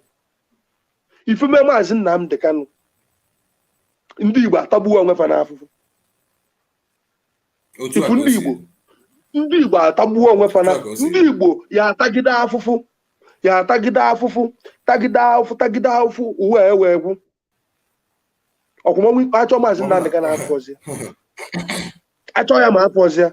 Ọkwa ihe mana Maazị Nnamdi Kanu create Eastern Security Network. Ụfọdụ ndị ala ụmụ ekwensu ndị ekwensu ji wee gbarụ ngwa ọrụ wee na-akọgheri na-asịgheri jee na Niger steeti ka efu ka esi egbu ndị mmadụ, jee na Kaduna ka efu ka esi egbu ndị mmadụ. Iche na fa nwere onye dịka Maazị Nnamdi Kanu arapụ ịmụ Eastern Security Network ụmụ efule. Unu eche na ndị a niile nwere mmadụ dịka Maazị Nnamdi Kanu a na-egbu ndị befe etu a farapụ inwe their own Northern Security Network? Ọ dị ka ọ dị possible, ọ dịrọ possible fe nwere onye dịka Maazị Nnamdi Kanu. Then ụmụnne gị afụ voluntarily na-edefend your land. Gị nwa bụ onye Igbo na-alụ polisi na-alụ amị na-alụ kọtọma idiot na-amasịrị ife gwa ewu ka ịbụ a na-akwụ 50,000 60,000 every month na-enwere ike take care of your family ije na-agbagba ụmụnne gị ije na-esu ụlọ ụmụnne gị ọkụ ije na-esu ụlọ ndị bụ ụnụ bụ ndị Igbo ụlọ ịma ka ndị be anyị si ata afụ wee na-alụ ịma na Nigerian gọọmenti enyere ọrụ ndị be anyị aka gị bụ anụ ọfịa bụ onye Igbo filu na ị na-alụ polisi na ị na-alụ amị if ịdị afta bụ ịgbagba ụmụnne gị that is the only thing you know how to do. Ichefuo na 1967 1970 na afta ka a nụchara ọgụ na-enyere ndị be anyị niile bụtụ ma mpa gị bụ anụ ọfịa na-alụ polisi egbu ndị be anyị agbagba ụmụnne anyị na-enye mpa gị 20 pounds nye mpa gị 20 pounds. You have forgotten every damn thing, man, in the past. If you have to book one idiot like this criminal drug dealer Pakiyari will command you pull AK-47 in your fire on armed protesters. You know about Chumunai, you know about Mai, you know soon on the Boku. Jenimo State now a war zone, Kobo. I will harness and Igbo. One Afri Fedin John, I hope who's on the map number 4 in election become number 1. One Afri Fedin John. Una kwado Igbo presidency. Una kwado Igbo presidency. Afu maybe so called harness and Igbo na ali why if one vote ka support for when you find Safacho now. Bring your 11. I will bring our first 11. We meet in polling unit, and we know who deserves to be the president or whatever. How can you win them? You fools! How can you win outside people? They allow your people from Niger, those people from Niger Republic to come and vote. Only Kano State, only the vote that we get in Kano State will cover the whole so-called Southeast states. Maria. Only Kano State alone. How many local government do you have in so-called Southeast? How many local government do you have? Then how many local government do they have in the north? And Malamanana and those vote by local government. Conobria, or by local government can go vote. How many local government can give more money when I for your presidency? Can you go to General North where campaign? Look and the North where to vote? What I said the whole local government in the North, you will be president. Ndị bayo na-amakwa na-enwekwa uche lapo ndị Igbo na-enwekwa uche ọhaneze ndị Igbo ọhaneze na-ewu ọhaneze you na ada respect elder gịnị mo onwe stupid people mmecha dị old fancha bụ elder onwe ndị na-amapụrụ ife mecha wee ka doesn't give you guaranteed sense onye nzuzu ka nka nzuzu ya na-aka nka maka the more ị na-aka nka the more uche ị na-abịa ma ọ bụ na inwe uche then ọ bụ na ị bụ onye nzuzu ịma na the more ị na-aka nka ka ị na-elu sense the more so kedu ka ị esi na-akpọnye ndị ya asị okenye I don't know isi na ịbụ okenye ị na-ekwuchitela anyị ọnụ anyị ọkụ ya oh goodness me sometimes nnecha ka ndị ọcha si ebi ndụ anụmanụ Chineke mana ime anyị ka anyị bụrụ kesị ife iji mezie anyị ndị otu a na-esi otu erisin ọ bụ na ịbata anyị ji wee nọrọ na mental sanitization anyị nọ tata anyị nọ today because na the main thing I'm on my own personal time to think about these things. But I'm thinking, sir, the conclusion I always got is that they used religion to divide us. Religion is what they used to divide us. And then those neo-colonists now use their pastors to manipulate our mental, our way of reasoning. Instead of for example, ịma na ọtụtụ ndị na-ebinye ibe support Nnamdi Kanu bụ maka na their daddy GO gwa ha na 2023 na Chukwu yenye Nigeria better president or na by 2030 na Chukwu yenye anyị nke nwanụ amara m andoye na anyị ji na backward no obodo ebe anyị nọ kịta ihe mere ndọcha ji aga n'ilu bụ ha ga-anọ today plan for another 30 years. Nigeria bụkwa ọkwa 2022 December ka ha na-eme budget 2023 ndị ọcha na-eme 2030 na 2022. Is Nigeria a country? It's not a country. So why must you mention that name? Nigeria? The answer is no.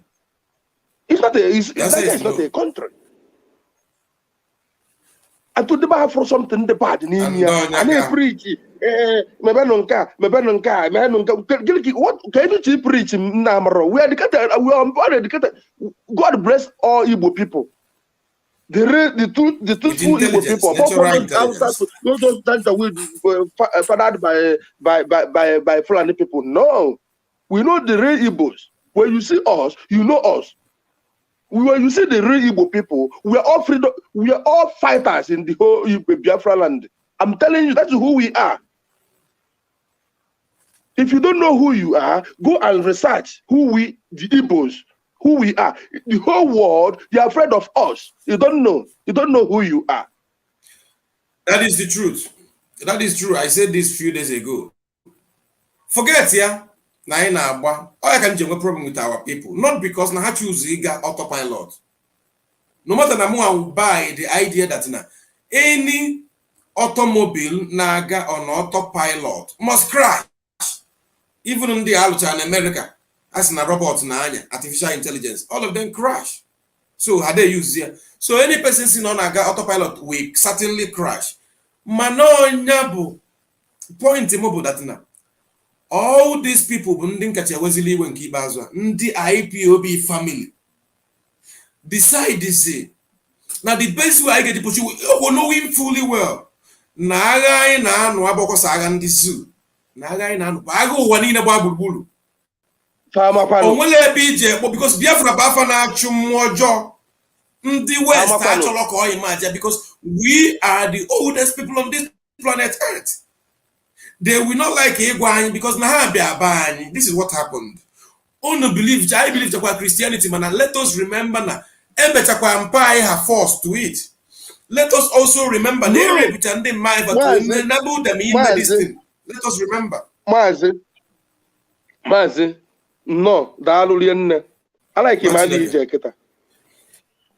I like him. I be eating Yakita. Can Yakobella Oka Nehu. Ụka ka anyị kaba na ụka ndị ụka bịa na be anyị ndị nne na nna anyị ekwetara mgbe fa bịa na mbụ fa chụwafa fa wee bịa ọzọ wee were egbe na mma wee fọsụ afa ka ọnụ na amarọ ndị be anyị ọnụ na amarọ ndị be anyị na ụka ndị be anyị na-aka taa mgbe ebido kaba ụka fa ekweta wee kaba ụka ndị ị na-ekwu ilu dị ị na-edebe alụ na gị na fa akwụ ụmụ ife nche ejuke n'ụlọ can do what okay or no Europeans. The same people follow na bupusiafaka n'obodo a. Welumma busiafaka. Babata ụmụnne ya ọtọ n'obodo a. Welu ụmụ nwanne m na ya na-abụ mụta. Ị na-amụrụ ịma amụ na ọmara family nke ka esi wee nwụrụ fa wee lee fa. Na-egekwa m ntị o. Fa wee force afa have sex wee mụọ nwa welu nwa ha mụta wee jide agụ iyi. Ka ọ na ịmarọ. Una amara no ife dị etu a no mai then emebe mesizia ife niile epụtazia ọ dị ka ndị metal na ife abịazi wee love sia unu most hey anyị amazikwuche anyị adịkwa na ife anyị na-eme fọnwa mana mụnwa bụ ife akịta na-ekwetara n'ife ọnụfa na akọkọ na fanụ n'obodo I normally argue with them. Believe me you, I don't believe fọnwa mana mụnwa dị ife a fọnwa na afta otu anụ kịta na fọnwa afta godo mụnwa kịta na asị onye Igbo because ọ bụrụ na afta gas Nigeria ma na o nwere ife nwee isi ndị Igbo unu ncha ka nna agba ịba obodo ọbụla efu wee nọkịta wee na afta gas onye Nigeria wee na-asị ndị Nigeria iwe n'ihe aka elu ịma na ebe anụ ọfịa ekwuo ndị Nigeria wetuwa aka na ekwuo ndị ọ bụla egwu ka egwu na-atọ ya eze onye Biafra ekwuo ndị Igbo wenye aka ya elu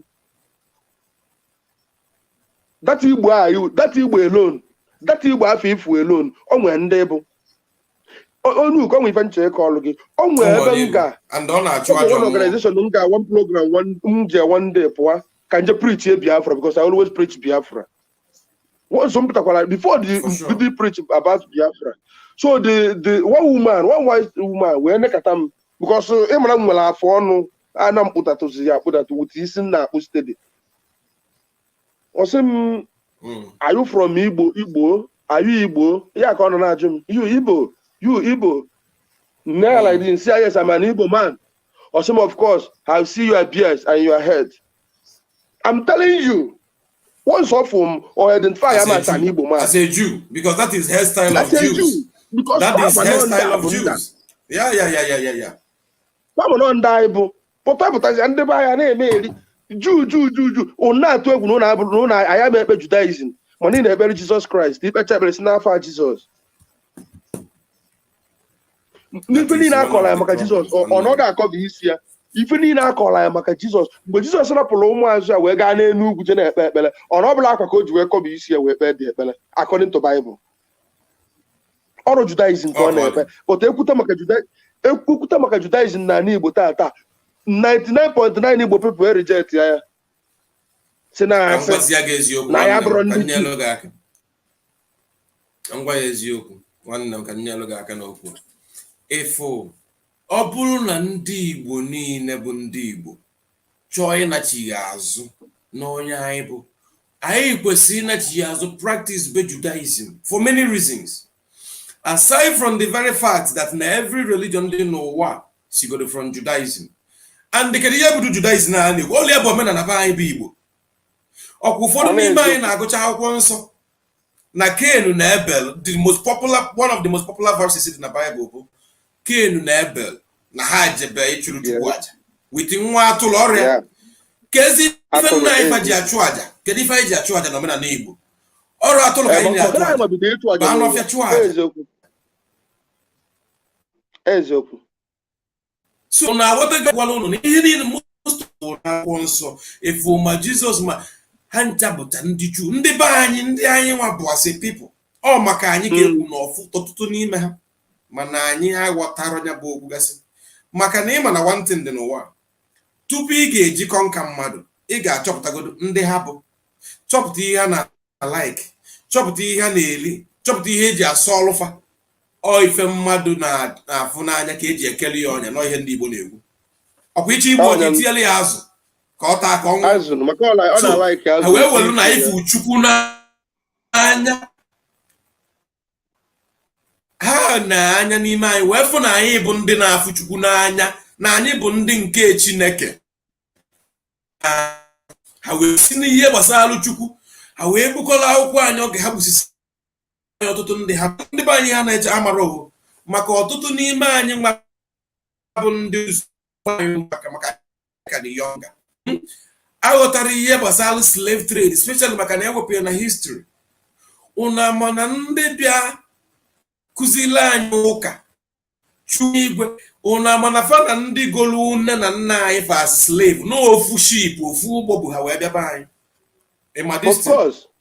so ọ dịzie oge ha mechie nne bukọlụcha ndị mmadụ as slave nọrụzie n'okpuru bụrụzie ndị na-awanyụ dị ụgbọ na-push ụgbọ na-aga. So how can we ever imagine na mmadụ bụrụ our father buje ha na field ebe a na-akọ ọrụ wele ka ikuchie ya ọnụ na ọ ga-afụ eluigwe gosi anyị these are places we are making mistakes and they make us to go against our own. No, onwe ihe nchi gosi mana before we proceed achọrọ me play this video before I proceed and we go see the ancient religion ndị Igbo mmegosi ancient religion ndị Igbo ka i wee gwa onwe gị eziokwu si onwe gị religion no go for thousands of years how come not in the last 1000 years ka o changes nke a bụla evu ọnwụ ya ikwesị ịjụgasị mana ọbụrụ n'ime anyị machi ihe bụ na anyị na-atụ nke a bụla evu nke ọzọ na-abịazi ọfụ a nke a bụrụzi 1000 years ago bụzi normal one bụ nke normal one na ihe and the truth ndị bụ ụlọ kịta na-abụla atụrụ kịta na ka eje chụọ aja efu ndị ụka fa na-asị Holy Ghost fire fa na-eje achụ aja mana Baịbụl ị na-aga ụgwọ anyị na-eji atụrụ je chụrụ Chukwu aja je chụrụ Chukwu aja and ndị Juu niile na-achụ aja gosi gị onye ịbụ sọsọ na ala Igbo ka ya bụ ịchụ aja eburu family ụnụ fesa ụnụ ịtụkwara na aja maka na na-egekwa ntị ka ngwụkwa na ife ifo kịta niile a na-eme na oge elugweri mgbe ndị Igbo anyị ejiri uche achọkwa m onye na-ekpe ụka ekpe na ụka ọ na-ekpe kpee ụka ị na-ekpe mana oge elugwo gekwa m ntị ka m gwa anyị ife a bụ nwere ka ndị a na-aghọrị anyị maka na ịgbakọ ọmụba anyị na-abịa na the whole world Igbo people na-produce the more priest na the whole world na ndị Reverend Father ka ọ na-ịma ha yes ọ na-ịma ha nọ ndị Igbo ọ na-ịma okike cheke ya ọfụma ọ ndị Igbo na-produce the more Reverend Fathers in the whole world ọ ndị Igbo dere mfe nche ejoke onye uke ọ na-ịma na 20,000 Reverend Fathers na ha mụọ nwa na ọ na-afa anụ nwaanyị mụta nwa na anyị ga-enwe 20,000 people more.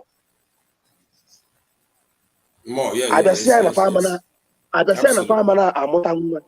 Na fama na amụta nwa. Abịasịa ka eme efe political something ka vote by number of people. Anyị nwa na-agba lose. Because how you go every day to work and I address them in by name. Nanundibu, I were more thousands of reverend fathers. According to Ifuka Kufala Munga of ya Father Mononga now. My brother, I would have an akoka when I know I am at least I am no mother no. I don't cook a member now.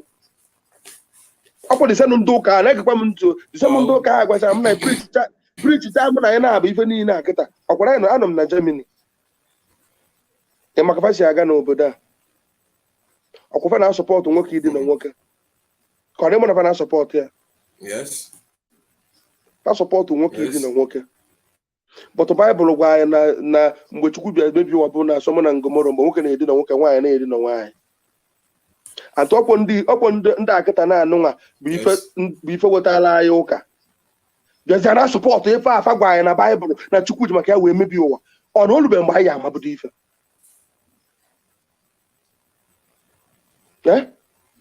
olubelu mgbe ndị Igbo olube mgbe anyị ejikọta onwe anyị ọnụ freedom anyị fọ anyị na-azọ kịta ọ nwere ife na-eme expect and achọ nka elebebada ejike mbaka and elebebada ebomọ nsọ ndị nke ekweta kịta.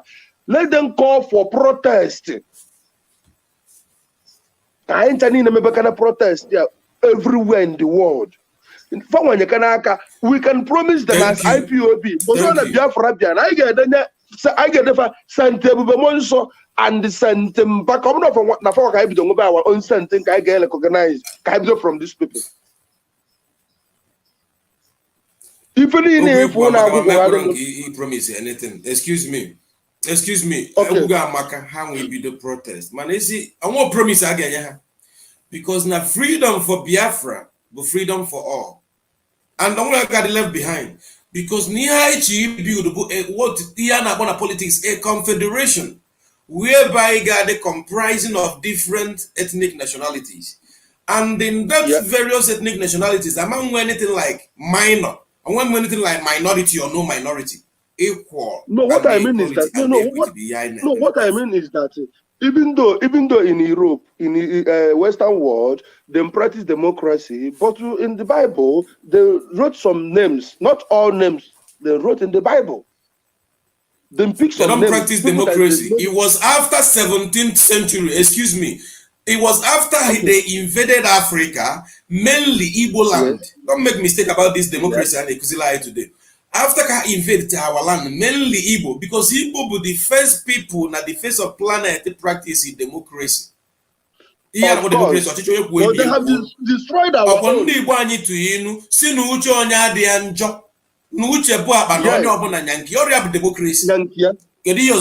destroyed our own. They have destroyed our own. My brother, we are here in Europe. You can move around. No police can hurt you if you not commit any crime. Not at all. Not at all. No soldier can. You can't even see soldier on the street. But where we come from, you see a soldier killing people, shooting, corrupting money from people. Well, okay, that's our democracy. That's our own democracy I never practiced before. They destroy gear. They destroy gear. I'm telling you. What you na say India milede bu marine take efa. Democracy all able which on ya dem John. Ọchịchị onye kwuo uche ya. Ọchịchị onye kwuo uche. Kepife Nnamdi Kanu ji nọrọ n'ime. Ọkwụ n'okwu na Buhari anwụgo. Ọkwụ n'okwu na Buhari na otage niri na Saudi Arabia. Ọkwụ n'okwu unu si na Buhari dị ife a. Buhari pụta n'ilo ka o mee interview ka agba ya ajụọ with ndị youth. Ọkwụ n'okwu na ọ bụ na eti enye ha Biafra na onwe ife ọzọ a na-eme anyị chọ na ihe anyị chọ Biafra. Oh yeah, but democracy and ego. Oh yeah, yes. Then always is on you to go chalk and believe on with democracy. Not na Buhari go, which is free speech. Whether more as itself, man. No, can play my viewers this video. I play this video before we proceed. I want you to see this video. This video here, I'm going to play the very interesting and important. Mainly, here this thing is very important, the book for the Nigerian government. I want to try, we want you to try Mazi Nnamdi Kanu, not just with no nonsense, void 15 count charges, because those charges will repetition of each other. And when bigger charge, Kanu, at least insulting the head of state publicly or for fake claim. Mazi Kanu could that Muhammad Buhari has been dead and buried since January 2017. That is what he said. So we want you to include that in his charge. Of course. Not go radio transmitter. Because radio transmitter is what you want to use for his benefit. And it's not a crime. Adeji radio transmitter. Adeji na police that is self-defense. Abulia criminality. Abulia we urge the public to go against security. You have to self-defense. Self-defense recognized by international law. A fundamental right, yeah. which is you wouldn't, that is fundamental right. Very, very important. Yes. So we as the followers and the members of IPOB, because we can't hide our identity, mind you, we are not autopilot. We don't autopilot anything. We are one big family. IPOB, and I'm on a day like this will come. Onye ndu anyị ga-anọ n'ime. I'm on a day like this, Gabia. Ogaje, go confront all the Fulani mayhems. Now, we are continuing to ask this question.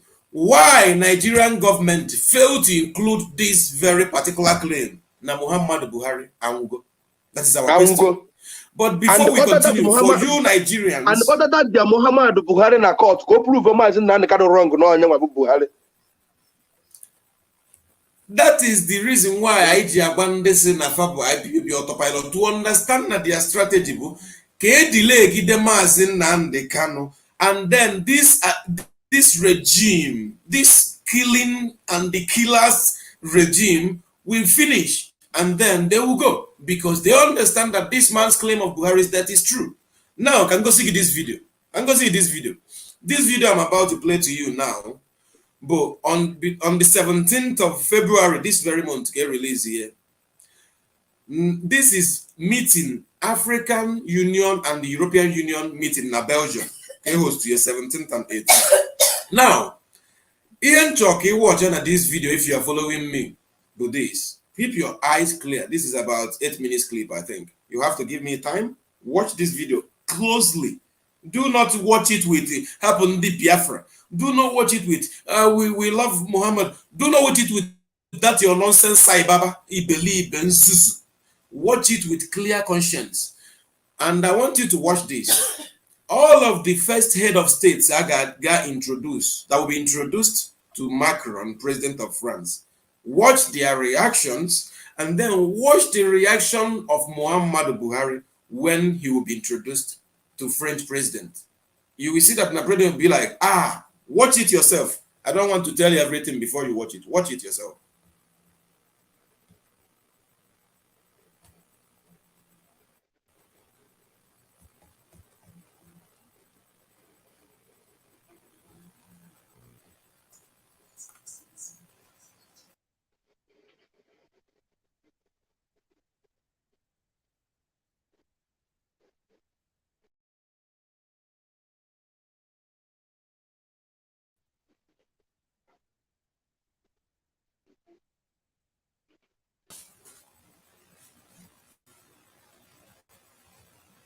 I want you to watch it.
Everybody laughed. I want you to watch. I want you to watch carefully. Watch closely.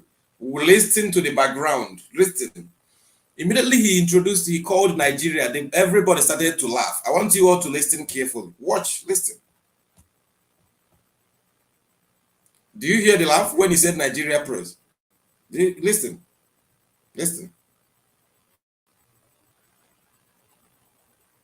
Do you see people laughing? Before we proceed with this, watch it again. Let me unmute you. Do you see this video before I proceed? Before I show the reaction. Do you see that immediately the presenter called Nigeria president, the people started to laugh, the audience there. I don't know if you noticed this first. Yeah, if you didn't notice it, I can replay the video. I want everybody, if you're following me and you notice what I'm saying, let us know you notice it too. Because I want you to get this very clear. And this is why we want them to put this as one of the charges against Mazi Kanu. And not just Mazi Kanu, Mazi Kanu. Put this very particular claim because it's a national disgrace for somebody to say that your president is dead. And now you have the same person. You don't want to add that. Are you not disgraced? Are you not ashamed? Don't they don't want to talk about it. You remove that. It doesn't work. Now, let's continue watching. Let's continue watching this. Watch carefully. Don't watch with hate. Listen when they call other heads of states. And then listen to when they will call your president. Then you will tell yourself the truth.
Watch closely. Watch closely when he will be introduced to French president. Watch closely, please.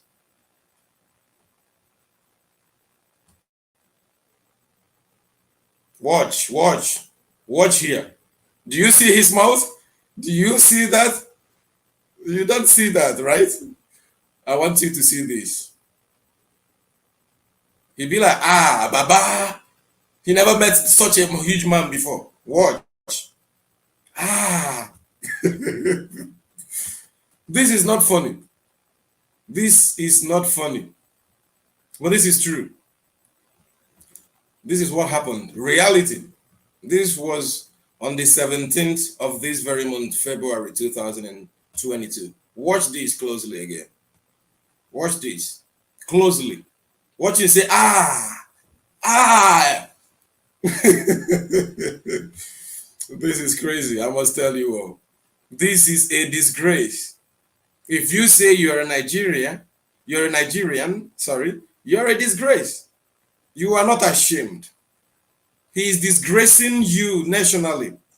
I want you to watch again this video. Watch this video again because it's the national disgrace to all of you Nigerians, to anybody who believes in any nonsensical creator or artificial creator called Nigeria. This is a disgrace to you, a very big disgrace. Watch how this man go and mess you about. You say this is president. Watch.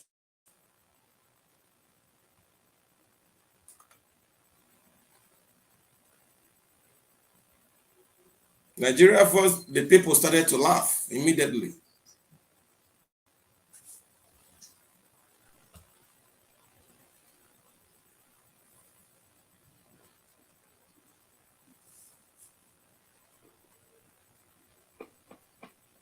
Watch when he is introduced to French president. Ah, so So, so ladies and gentlemen, that is it. Why I played this video is because this is very important. Because there shouldn't be any reason. Igejina try Mmadubu a terrorist. Mmadubu go a lot of atrocities against you. And then you fail to include one of the biggest offense, according to you. And again, there is no reason why any sensible human being, if not for anything, for the fact that your president died and they failed to reveal it to you, any sensible human being can never subscribe to that nonsense one Nigeria. If not for anything, for this. Before I for the death of children, for the killings of mothers, for the rape of our women, for the insecurity, for the injustices, where do we start as a people? Where do we start? Because most of you are forced, so I be with you, be with you. I actually not with you. Because they are all hypocrites. They know love the fake. Your pastor na because if there is any, okay, if there is any, I don't know. Yeah, no love. We are not one people. So we have nothing in common. That is the truth. We are not one people. So how can they love you? Our way of life is different from their own. We have nothing in common with these people. We are not one people with them. Even our own food is different from their own. So we are not one people. Let us stop deceiving ourselves. Some people claiming that Nigeria, what do you mean by Nigeria? We are not one people. And we must leave Nigeria. We must leave. Must. It doesn't matter what anybody does. We can never be one. Biafra must come. So why our people are afraid of speaking truth about Biafra? Why our people are so afraid of this?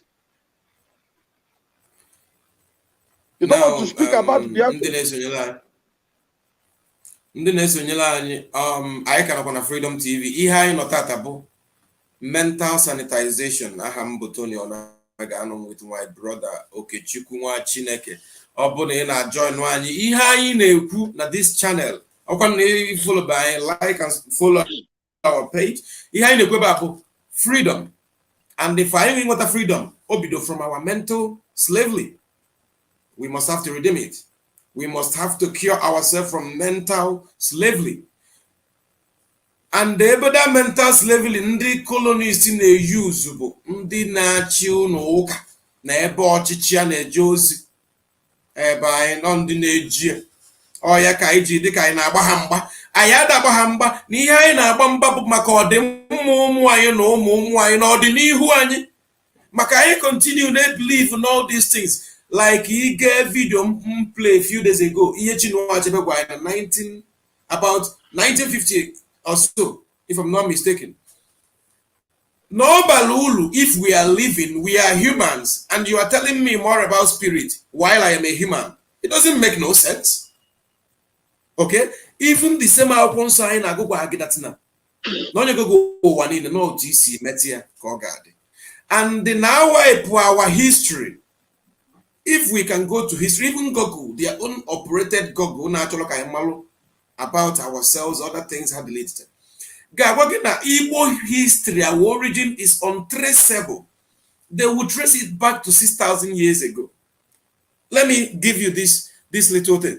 For example, like I was saying before I said to play that video, our ancestors had been living for millions of years in the past. They have been living. They have been believing on something, praying to that very thing, living and dying and reincarnating. Why all of a sudden, all those things they believe in become evil, became abomination. They all became diabolic. This is the matter, and this is the issue we are treating in. And on this note, we'll be giving audience on number pin na your screen. In na WhatsApp anyị. I hope na ị na-afụ the number mana ka ndị ekwuo for ndị na ha afụ the number ka ndị nye ebe a ka ọ ga-ekwe onye ọbụla fụ So na ọ bụrụ na ịchọ ịkpa anyị na ọnwa ihe ịchọ ịtụnye maka okwu gbasalụ ka esi ili anyị eli as a people. Ịgba anyị na ekwentị anyị na-etinyelu gị n'ilu ebe a ka anyị nụ ihe inwe ikwu. And another thing bụ main topic anyị ji wee bịa today bụ ndị na-divide this very IPOB family. Ndị na-divide this our very family of IPOB si na ha bụ autopilot. I chọọ ka ịghọta one thing again. We cannot stop. 935, excuse me. Okay. So, like I said, this number on your screen, ọ bụ na ịchọọ, ọ bụ na inwe ihe ịchọ itinyela anyị, line anyị dị open, inwe ike ịkpa anyị ka anyị nukene nkata nke gị nwa. Mana ihe anyị na-agwa gị bụ ebe mmiri na ọba na opi ụgbọgụrụ. Eli anyị eli. Aghọli anyị aghọli. Ihe asịla anyị maka ndị nna nna anyị ha bụcha asị. Mana ọ ya ka o ji abụ nnọkọta njuba ajụ wee sị na ndị ọcha na-eme anyị ife mana fọ ndị isi ojii for Africa ifu ụzọ nwee ife na obido na Biafra. Andọ ya mee n'ụwa niile na-agba Biafra mgba ka Biafra lapụ ịbịa na mmezu. Mana I assure you na Biafra ga-abịa. Because it doesn't matter how the world might conspire against us. It doesn't matter how much they hate us. They can hate us for no reasons. And now I can judge the autopilot. Why are we destroying ourselves by ourselves? Asking onye isi unu budata ekperima. Na agadi nwa ibi na Finland na ajụ this evening. Nna, why do you value your personal aspiration ahead of the Biafran aspiration? And as for you that is creating party inside this party of IPOB, I want to ask you again today. Do you know Nibuna? Is one of the people holding our leader in prison. And I will tell you how. Emmanuel like here.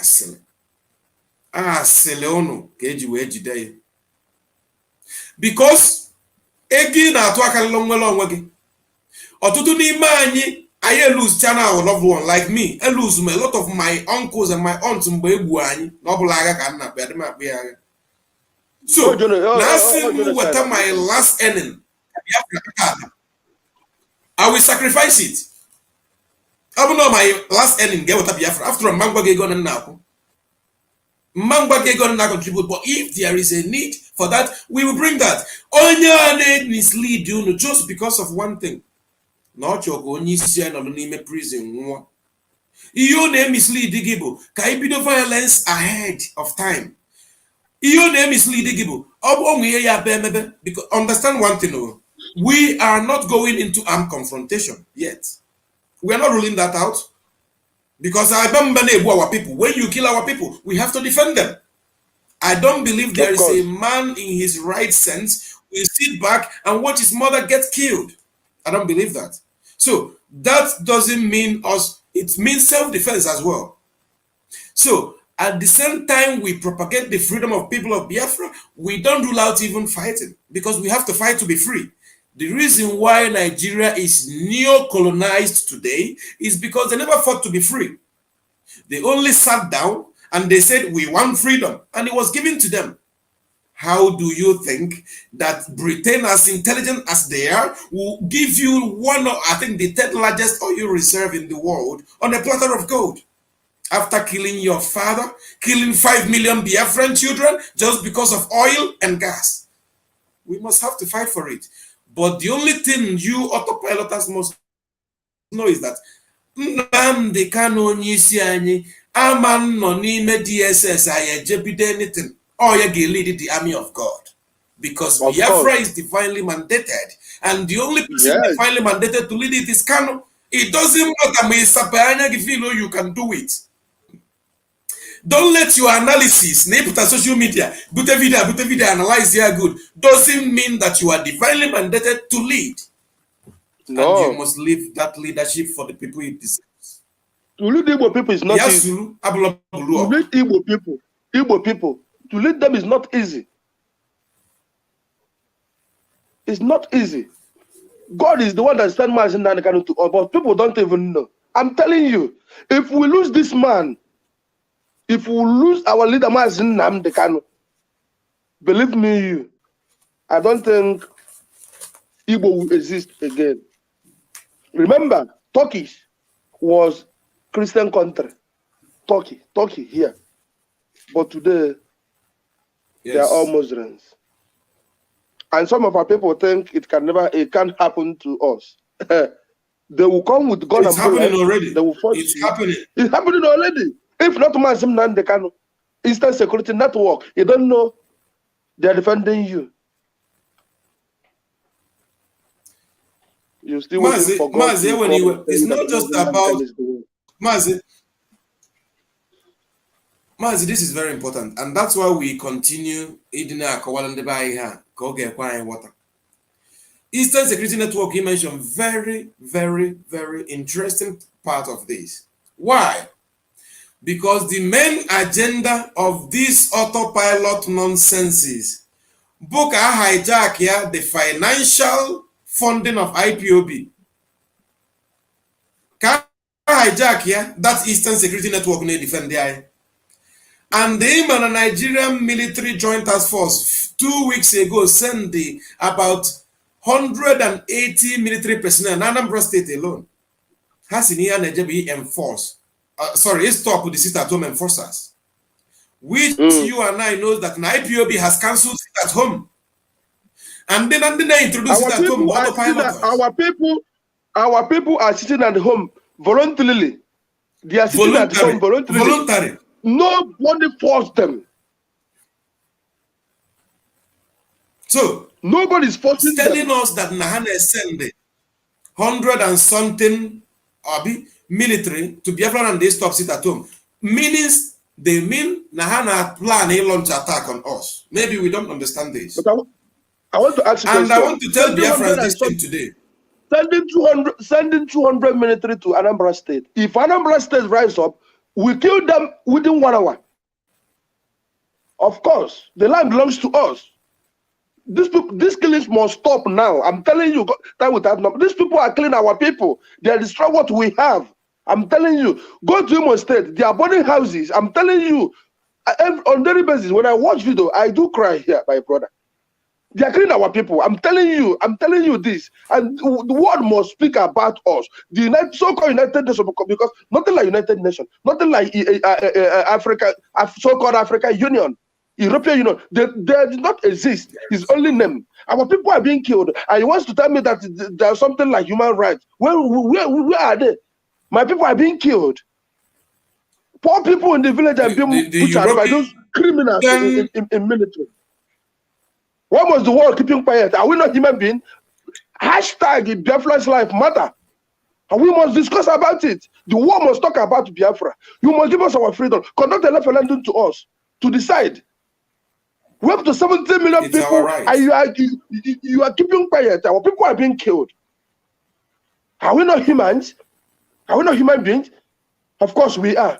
And nobody can decide for us. The only way, Mazi, if you ask me, the only way the world can hear us is when we raise up arms.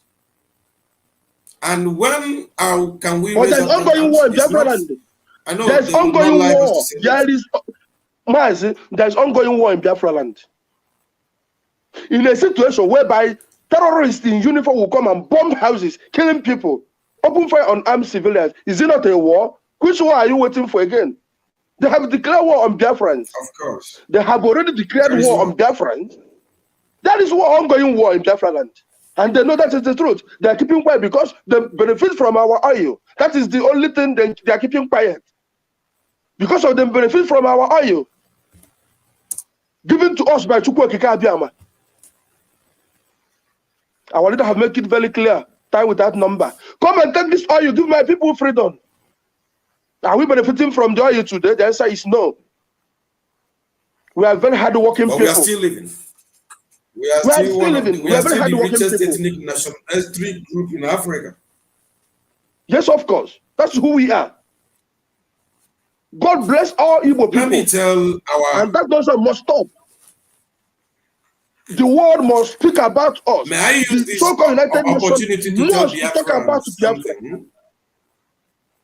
Then claim that there is law governing the whole United Nations. After 50 years, if you people want your freedom, you can decide. We are almost 53 years now or thereabout. We are all so-called United Nations. They are all hypocrites. I said it without no apology to any fucking human being. My people are being killed. Look at our people in Kanu. I repeat. The Ishpa police are destroying their beers. They're destroying billions of naira goods in Kanu State. None of them want to talk anything. I said that we are in one country. We are one people. Nigeria under my foot. We are not one, and we can never be one. They must allow our people to go down. One problem. They must allow our people to go. And we continue this. We can't stop this until we are free as a people.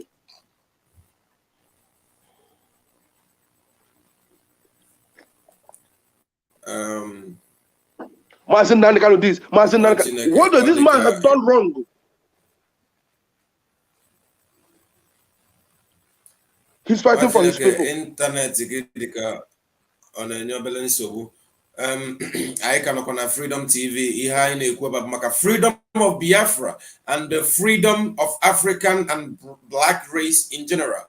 So, if we want the world to talk about us, we must have to do something. That is true. The world will not talk about us if we don't do something. That is why I kept telling the people, and the best thing I can do, Imalu, the best way you believe you can do. Now, the Reverend Father now will be here Potago openly to support our struggle. Now, can you hear me? Revolution starts, not two people is enough. These two people control tens of thousands in Igbo land, Abi. Yes, of course. Then do. The two Reverend Fathers now control tens of thousands. Why don't they organize a protest? Millions. Okay. They control millions. And they control even many of these political leaders. They control many of these political leaders. And let me tell you something. We are only being calm. Listen, the problem many of you autopiloters have, I'm sorry to refer to you this way, is that you don't understand the structure and the strategy. Most of you want everything to be on media. You want everything to be on media. But this is a spiritual battle and a physical one, which in the spiritual realm, you have to be strong. And in the physical realm, you have to be smart. You need to play intelligence.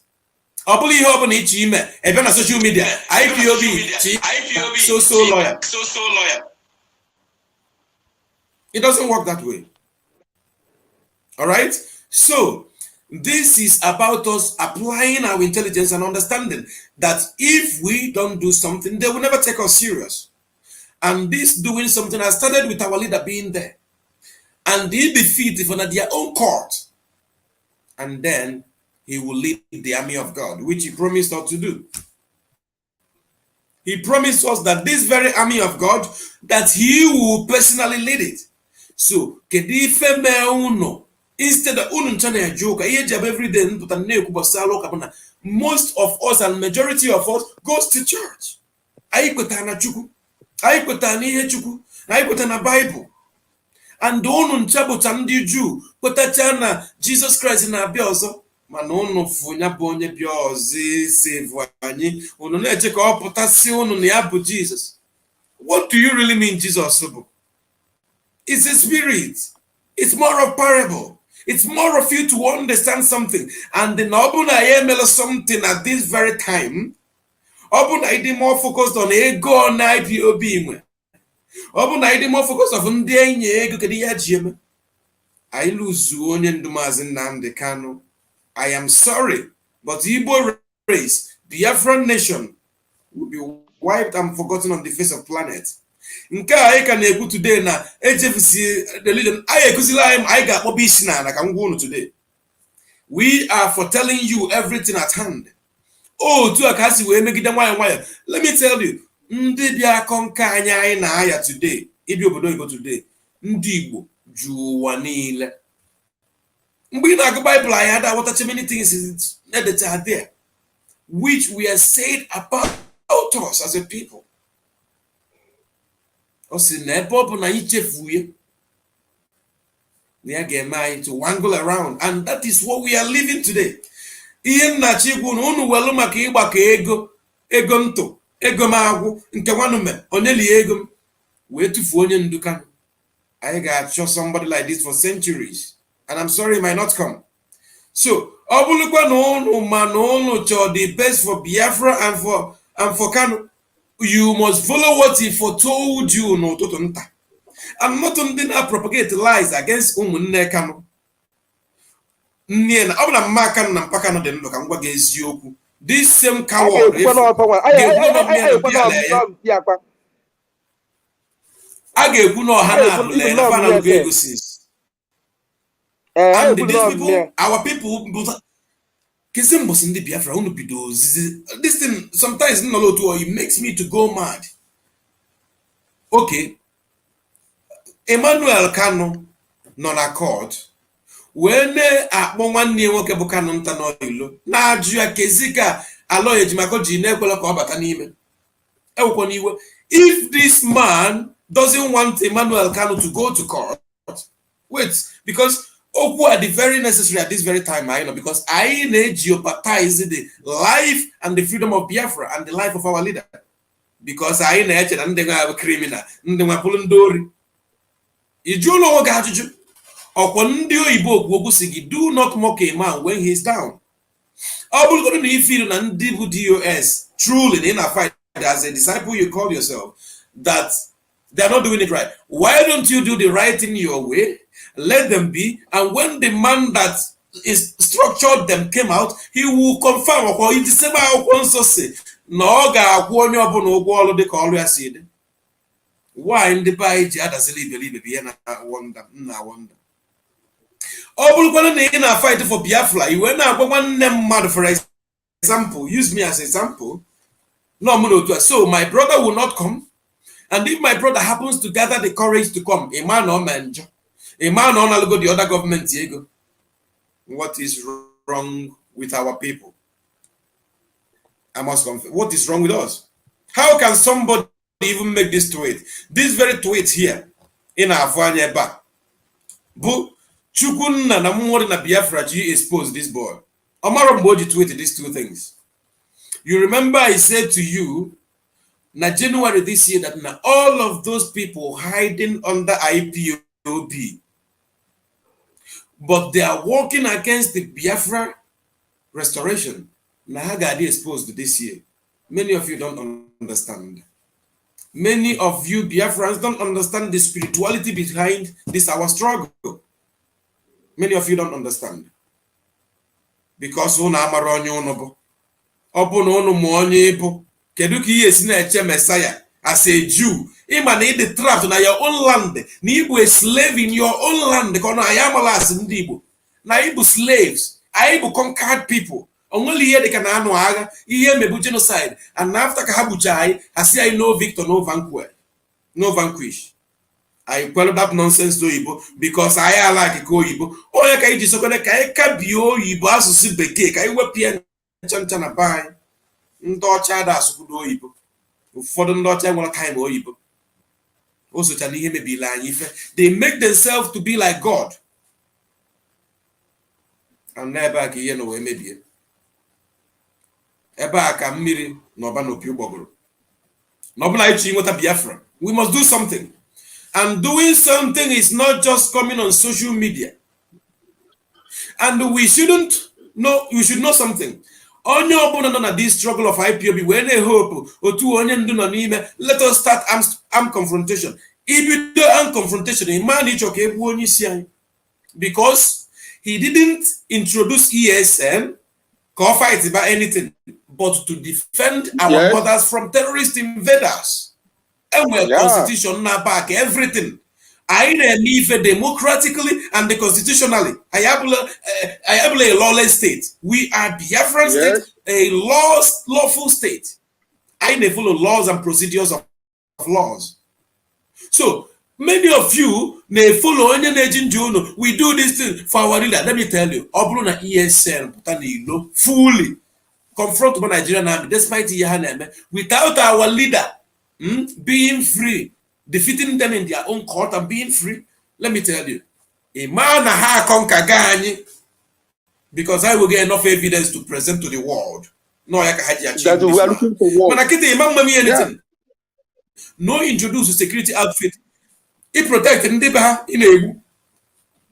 since you have failed that you cannot protect your people again, because the fundamental job, very much evidence, the fundamental job of a president is to protect the lives and the properties of his people. Properties of the citizens. But Nigerian presidency has failed that. So-called. So if they have failed that, the citizens has every right to defend themselves. That is it. Of course. So how man handle any case with him?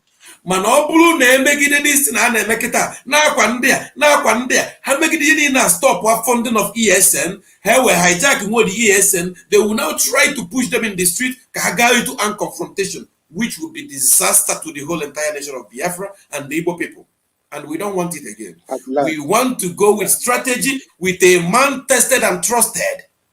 That is why the best way I guess follow teachings that man, that great teacher in a Sierra Leone man say more. No, na Sierra Leone. No, you can campaign to president of them. Here in Italy, no, our people hate him because he come from Omaya. Fools, they hate him because he comes from the whole world knows him. The whole world knows him. Then listen to him. And whatever he's saying is the truth. Eziokwu nke a na-akọrọ mmiri ka ọ na-ekwu. Ọ ka na onye Igbo ndị be anyị. Ọ bụ na onye afọ mmanụ na-ekwu ife abụrụ onye Hausa na-ekwu ife. Ihe afọ ndị Igbo. Ọ ndị Igbo ebu ndị ọha na eze ndị Igbo a nke efuziala ọ na-aga ka udene mmiri ma na-agagheri na-ekwuru n'onye ka a na-ekwuzi. Ọ for the same idiot ha send in Imo State back here na-egbucha ndị be anyị. All the involved na izu ori online, all the involved na drug, all the involved na all bad thing you may think of, all the involved. Na je buy na egbucha so mo buy, ana akori aka. That is the way. You follow the na agbe na we want to invite you in Anambra State. Can you imagine? Igbo people. That is you want to invite criminal. You want to invite criminal in Igbo land? Imagine that the guy who rejected him. You say, because he's doing the great. Hi, I am a prefer. That person invites here to Biafra land. That is a very important, interesting topic again, because one of the main reasons for the saga of Abaki Yarebo, two reasons, man. One, target. And we meant target for don't mistake this. And we target. And yes, of course, it's our one who had to use our brother in Oba. I repeat this thing. It's our brother in Oba. He knows himself. They are targeting him. We have no pity for you. If you feel that killing, any person believes that now the killing and the betting and the butchering and the massacring of innocent Biafrans, his own blood and flesh, is good for him. That the best way to fight for us is by inviting those that kill us to come and dine and wine with us. We wish them destruction. Can you imagine? We wish them destruction. That is what we wish them. Some fool somewhere now will say, one can't allow him to live his life. But now what is going on?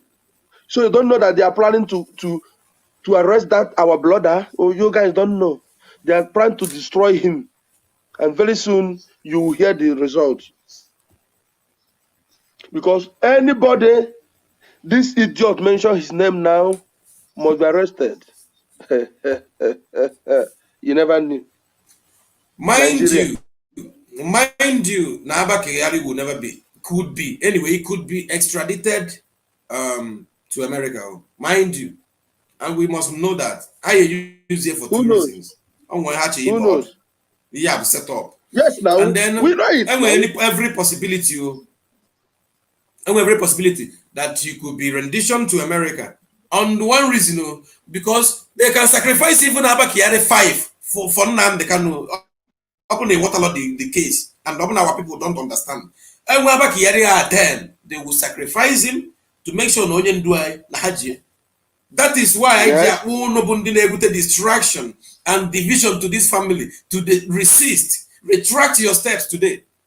Malona tupu onye ndu ejebe ebe ọ no man or day like this will come because no the divinely mandated. Ọ bụ na ịmara ihe mmụọ dị na Biafra, ịmalụ na ihe abụọ ọgụ mmụọ, ịmalụ na ndị Israel na-agụ na Bible bụ ndị nna ji gị na ha, nne ji gị na ha. Amakwanụ.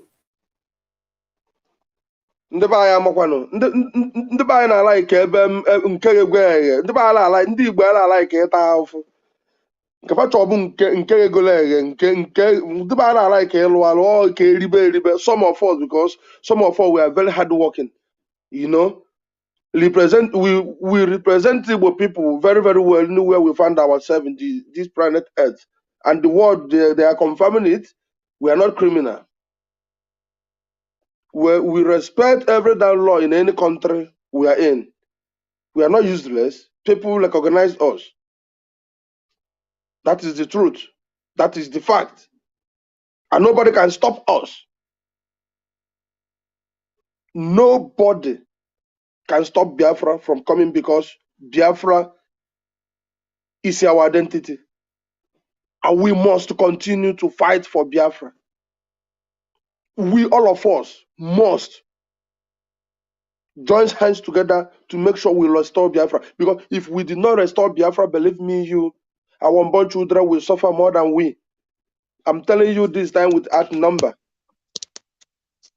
Our people, all of you all must rise up and support what we are doing. Because if we did not do this now, believe me, we will suffer. I mean, our unborn children will suffer more than we. Because there is no hope in Zoo. No two ways about it. No hope.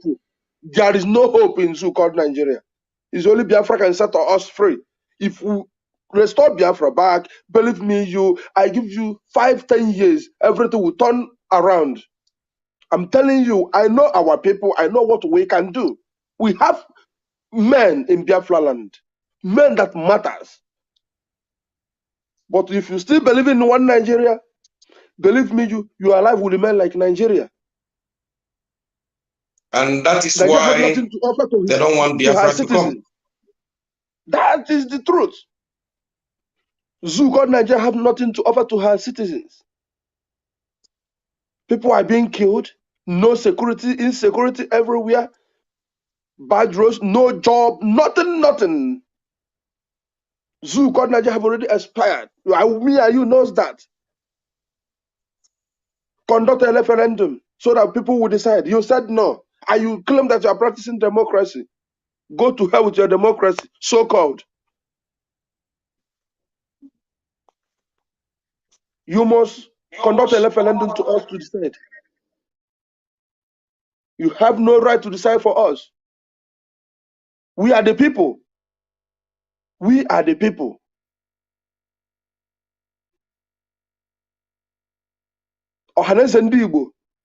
You people must now do something, because it's not just Igbo presidency you are campaigning for. Igbo presidency is so called because it's nothing like Igbo presidency. You can never you know that an Igbo man, before an Igbo man will become a president, believe me, you see those Boko Haram ICC you are hearing, that one is child. Believe me, the one you will see.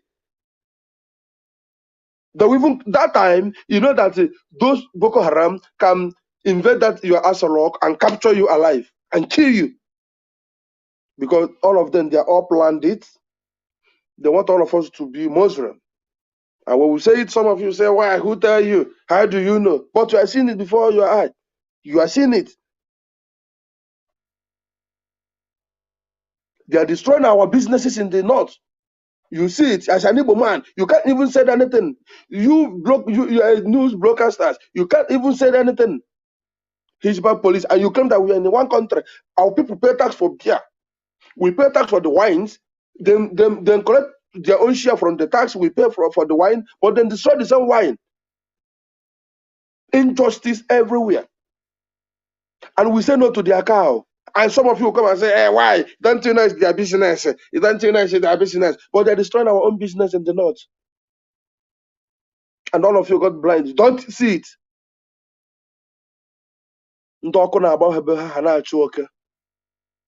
Hypocrites everywhere. And you think maybe somehow we found our hands so that the Hausa Fulani Janjaweed will destroy our land? It can never happen. We are IPOB under the leadership of Masim Namdukukan. He currently in DSS dungeon in Abuja, and the stronghold remains under Chike Doziem. That is the truth. That is the fact. We're listening to Chike Doziem, no other person. The DOS is the leader now. So we listen to them. Anything they ask us to do, that's what we will do. No, it don't have right to order Biafrans to do anything. Biafrans back home voluntarily sitting at home. And I commend our beloved mothers that went to Abuja in solidarity of our able leaders in Nandukano. They did well. I love you all, our beloved mothers. You show us that, of course, you get back to us. I will stand for you people. Come is rain, come is sunshine. We are with you people. We are not going to stop. We are behind you people. And if I'm not mistaken, we are doing the needful. And the whole world are bearing us witness. Absolutely. Absolutely watching it. Absolutely. Our people are with us. They will come and lie to you that our people are not with us. They are not sincere. Our people are with us, 100%. Absolutely. Absolutely. And I encourage mothers in Biafra land to support this. If you can't go to Abuja, organize yourselves, do a protest, do whatever you want to do. We have our people around. They will video you and send it to us. We share the video. The whole world will see it. If you can't go to Abuja, if you don't have the resources to Abuja, believe me, you do it in your bedroom. The whole world will see it. Once someone video it and send it to us, we share it on the platform. The world will see it. We must support our able leaders in Nandekano. He's our own, flesh and blood. And he wants all of us to be free. He wants all of us to enjoy. You as a graduate, you claim that you went to school, you know how to speak English, you know how to write on social media, Facebook, but you can't comment, you can't write. The injustice being done on your people. You're a student. Social media, they will spend... You buy data just to gossip on social media. You can't even see what is going on around you. It's only to gossip, to watch nonsense on social media. Your people are being killed because it never happens to you. Look at roadblocks everywhere in Biafra land. They block everywhere. The other day in Anambra State, the container fought and killed many of our people, including pregnant women. You have nothing wrong about that. There wasn't about it. There wasn't about it, but I didn't know.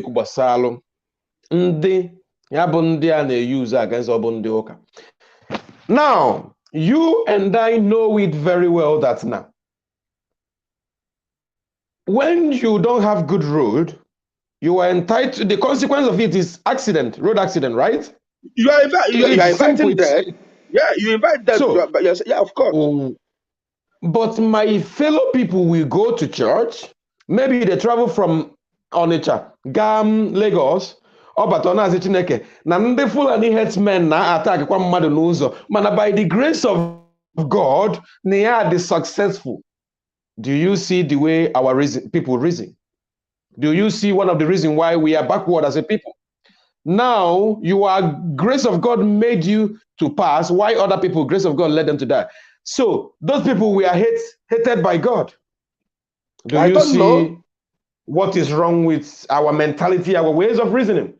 You will go to a church, pastor will tell you that God revealed to him that so person will be the president of that your nonsensical country, right? And instead of you, as a voter, if at all your vote counts, because I know it doesn't count, but let's assume that your vote counts. I think the best thing you should have done is calculate and access those people's personal data and see who is more competent to lead you, right? But these people vote on the perspective of my pastor says this, my reverend says this, and this is where religion got the best of us. This is where religion got the best of us. You just mentioned Abakiyari. African people, we have this mentality that always got me to wonder.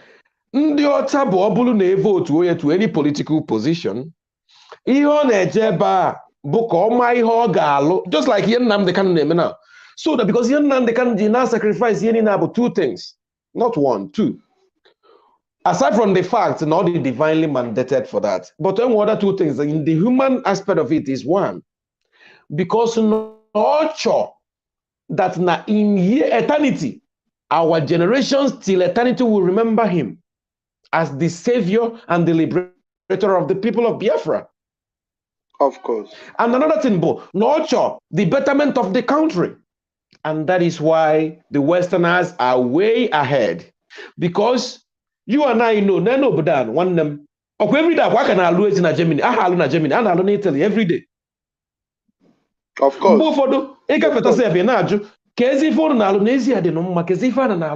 You'll be surprised. But that is to maintain the good work the other person did to enable you to continue to have good life.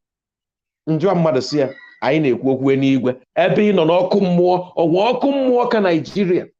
Ask yourself a question. No. It's a hell. Nigeria. One them. Let us say this truth. Ndị mmadụ na-aga Mediterranean Ocean ka e wee lute Europe just ka enwee good life. Enwekwa guarantee na oluo Europe or the rich, ma na oluo Europe life ya change, but simply to have good life, finish.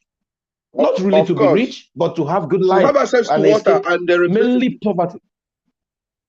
Ọkwa na-enwe ife a nwanne m. Even if by one abalị, ịpụta ebe ọbụla, egwu ama ntụ gị, because, for example here, onwe ka si feel danger, kpọọ 112, na nekwa ebe nọ na mma kwa ndị nọ n'akụ, within 2 minutes, ifefa n'akụkụ gị. Ị na-atụ ndị polisi egwu, ị na-atụ ndị amị egwu, mgbe ịfụ ha at all. So, that is the same thing Nnamdi Kanu is fighting for. And the mmadụ ga-apụta sị m na ya believe in Christ, na ya be a pastor, but you never call those your congregation to say, all because ka m gwa gị eziokwu, if ndị religious leaders are have our main problem, I will. Now, Africa, Biafra land. Yeah, of course. That's the problem we are facing. That's the problem. Of course, you are right. Because now, 7 years. Na ka ndọcha si ebi ndụ. Because anyị na-akpọ ndọcha, ọ dịka na no, anyị adalacha ndọcha ike, mana ife dị mma asị na ọ dị mma nṅomi.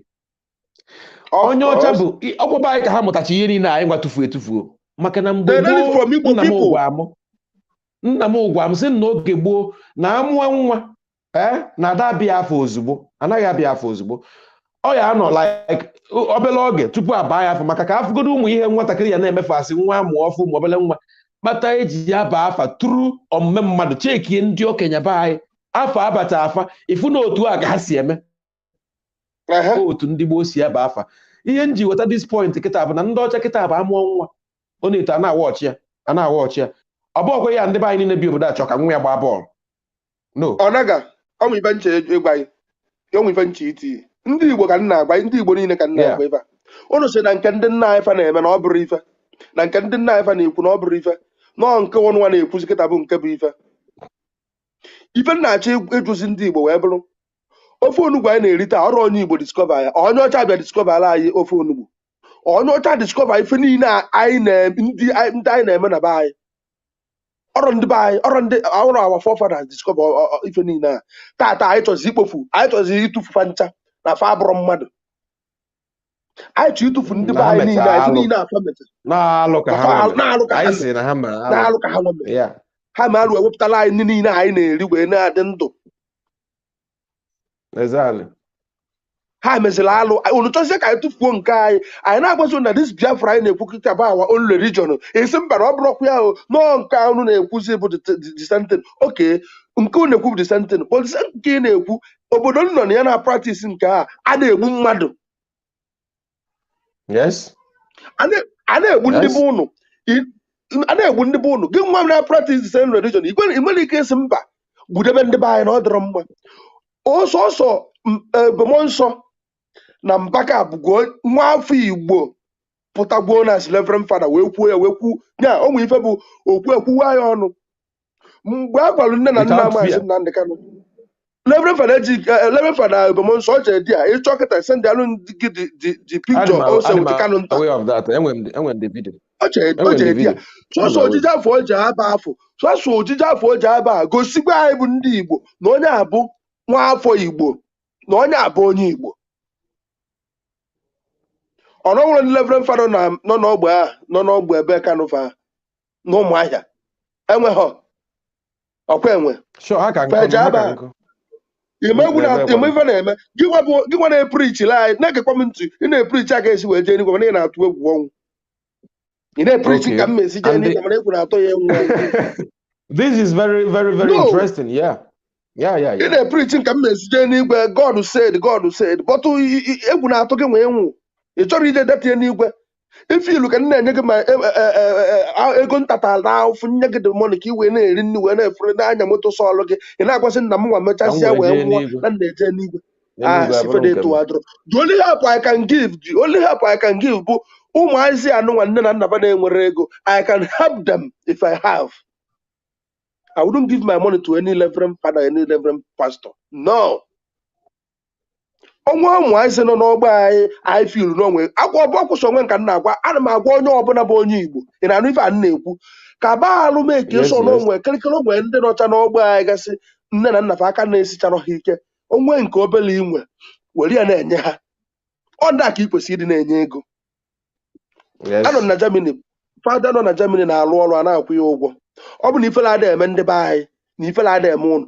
Preach for Biafra, preach for this Biafra be ọrụ adị. As Reverend Father ife dere ya bụ 45 minutes na altar ịka oke naba na ya adị maka ihe eje ọrụ echi. Ịnụ nke a na-ekwu onwezi ndị ga na-eje n'ụlọ ụka maka Chukwu nna who make me and you. Ife eji use ihe against, let me tell you, agwa gị ndị a ji ụka adịọkọ na anyị na-agba ụka mgba, mana anyị nwekwa otu igbu ya mgba. Ife na-destroy anyị nwekwa every right igbu ya mgba, because ha na-enye that false belief to our people, making them to feel like na ọ bụgodo na ịlụ ha ọrụ na ị ka ya eli nne, which you know not possible. How can it not possible? Ịma na ọ dị completely impossible, because na onye lụọ olie ndị Igbo kwukwuru ya n'okwu. Of course. Hold on, please.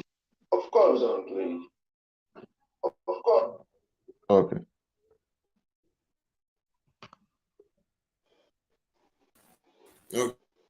Okay. So all of us So must join hands together to make sure that we restore Biafra now, not tomorrow. Because if you are waiting for tomorrow, it may be too late for us, all of us in general. I'm telling you, the Biafrans, what Maazị Nnamdi Kanu is fighting is for betterment of every Igbo man. every black I'm man, telling not you, just that Igbo man. Don't make the mistake. The mission Maazị Nnamdi Kanu is only about how a person understands or perceives it. On a divine mandate. Okay, if you think I cannot on a divine mandate, can you ask me a question? Just answer me. Why didn't Nigeria government kill him in Kenya? Him or no assassination? Don't you know? Of course. Their plan But was to them failed assassinate him. now. Or they But them failed, woefully. so why do our people fail to understand? No, that very man, that very abduction, that very DSS. Are we in so much haste? Well, that they are planning to kill our leader. They have planned to kill him in Kenya, but Chukwuemeka Abiyama said, no, this is my son. You can't do him anything. Some of us don't know what happens to him after 8 days. Nobody knows whereabouts of Mazi Nnamdi Kanu.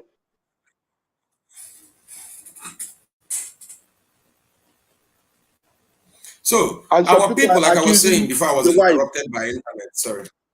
Okay, continue. Sorry. Listen, continue. My brother. Anybody whom at this very time has failed to understand or continue to call yourself say neighbor autopilot, you must ask yourself, this person pilot automatically because all the go so that is autopilot me. So na pilot automatically. But how many claims any boat or ship na capsize now. It must crash you. Yeah. So, and I actually look at IPOB that. And we understand that they will shake us, but they will not defeat us. And still on that, I cannot want a Freedom TV. But we will be rounding up this very program. And I want another 10 minutes to round up everything like I initially said, nweghachi ikwu na ihe anyị na-ekwu maka nnwere onwe anyị na-ekwu okwu abụrụ maka sọsọ nnwere onwe ndị Biafra, nnwere onwe ndị Igbo, nnwere onwe ndị isi ojii niile nọ na mba ụwa gbaa gburugburu maka na a na-akpagbu anyị akpagbu nọ ife anyị na-ekwu maka ya. Ọ bụ na ọ nwee niti na ọchị ịtụnyere anyị ma onye fiiru na atụmatụ anyị na-ekwu na ọ dịrọ mma ma onye fiiru na the best way isi wee release Nnamdi Kanu bụ isi onye ori nọ na Finland na-asa efele na Finland.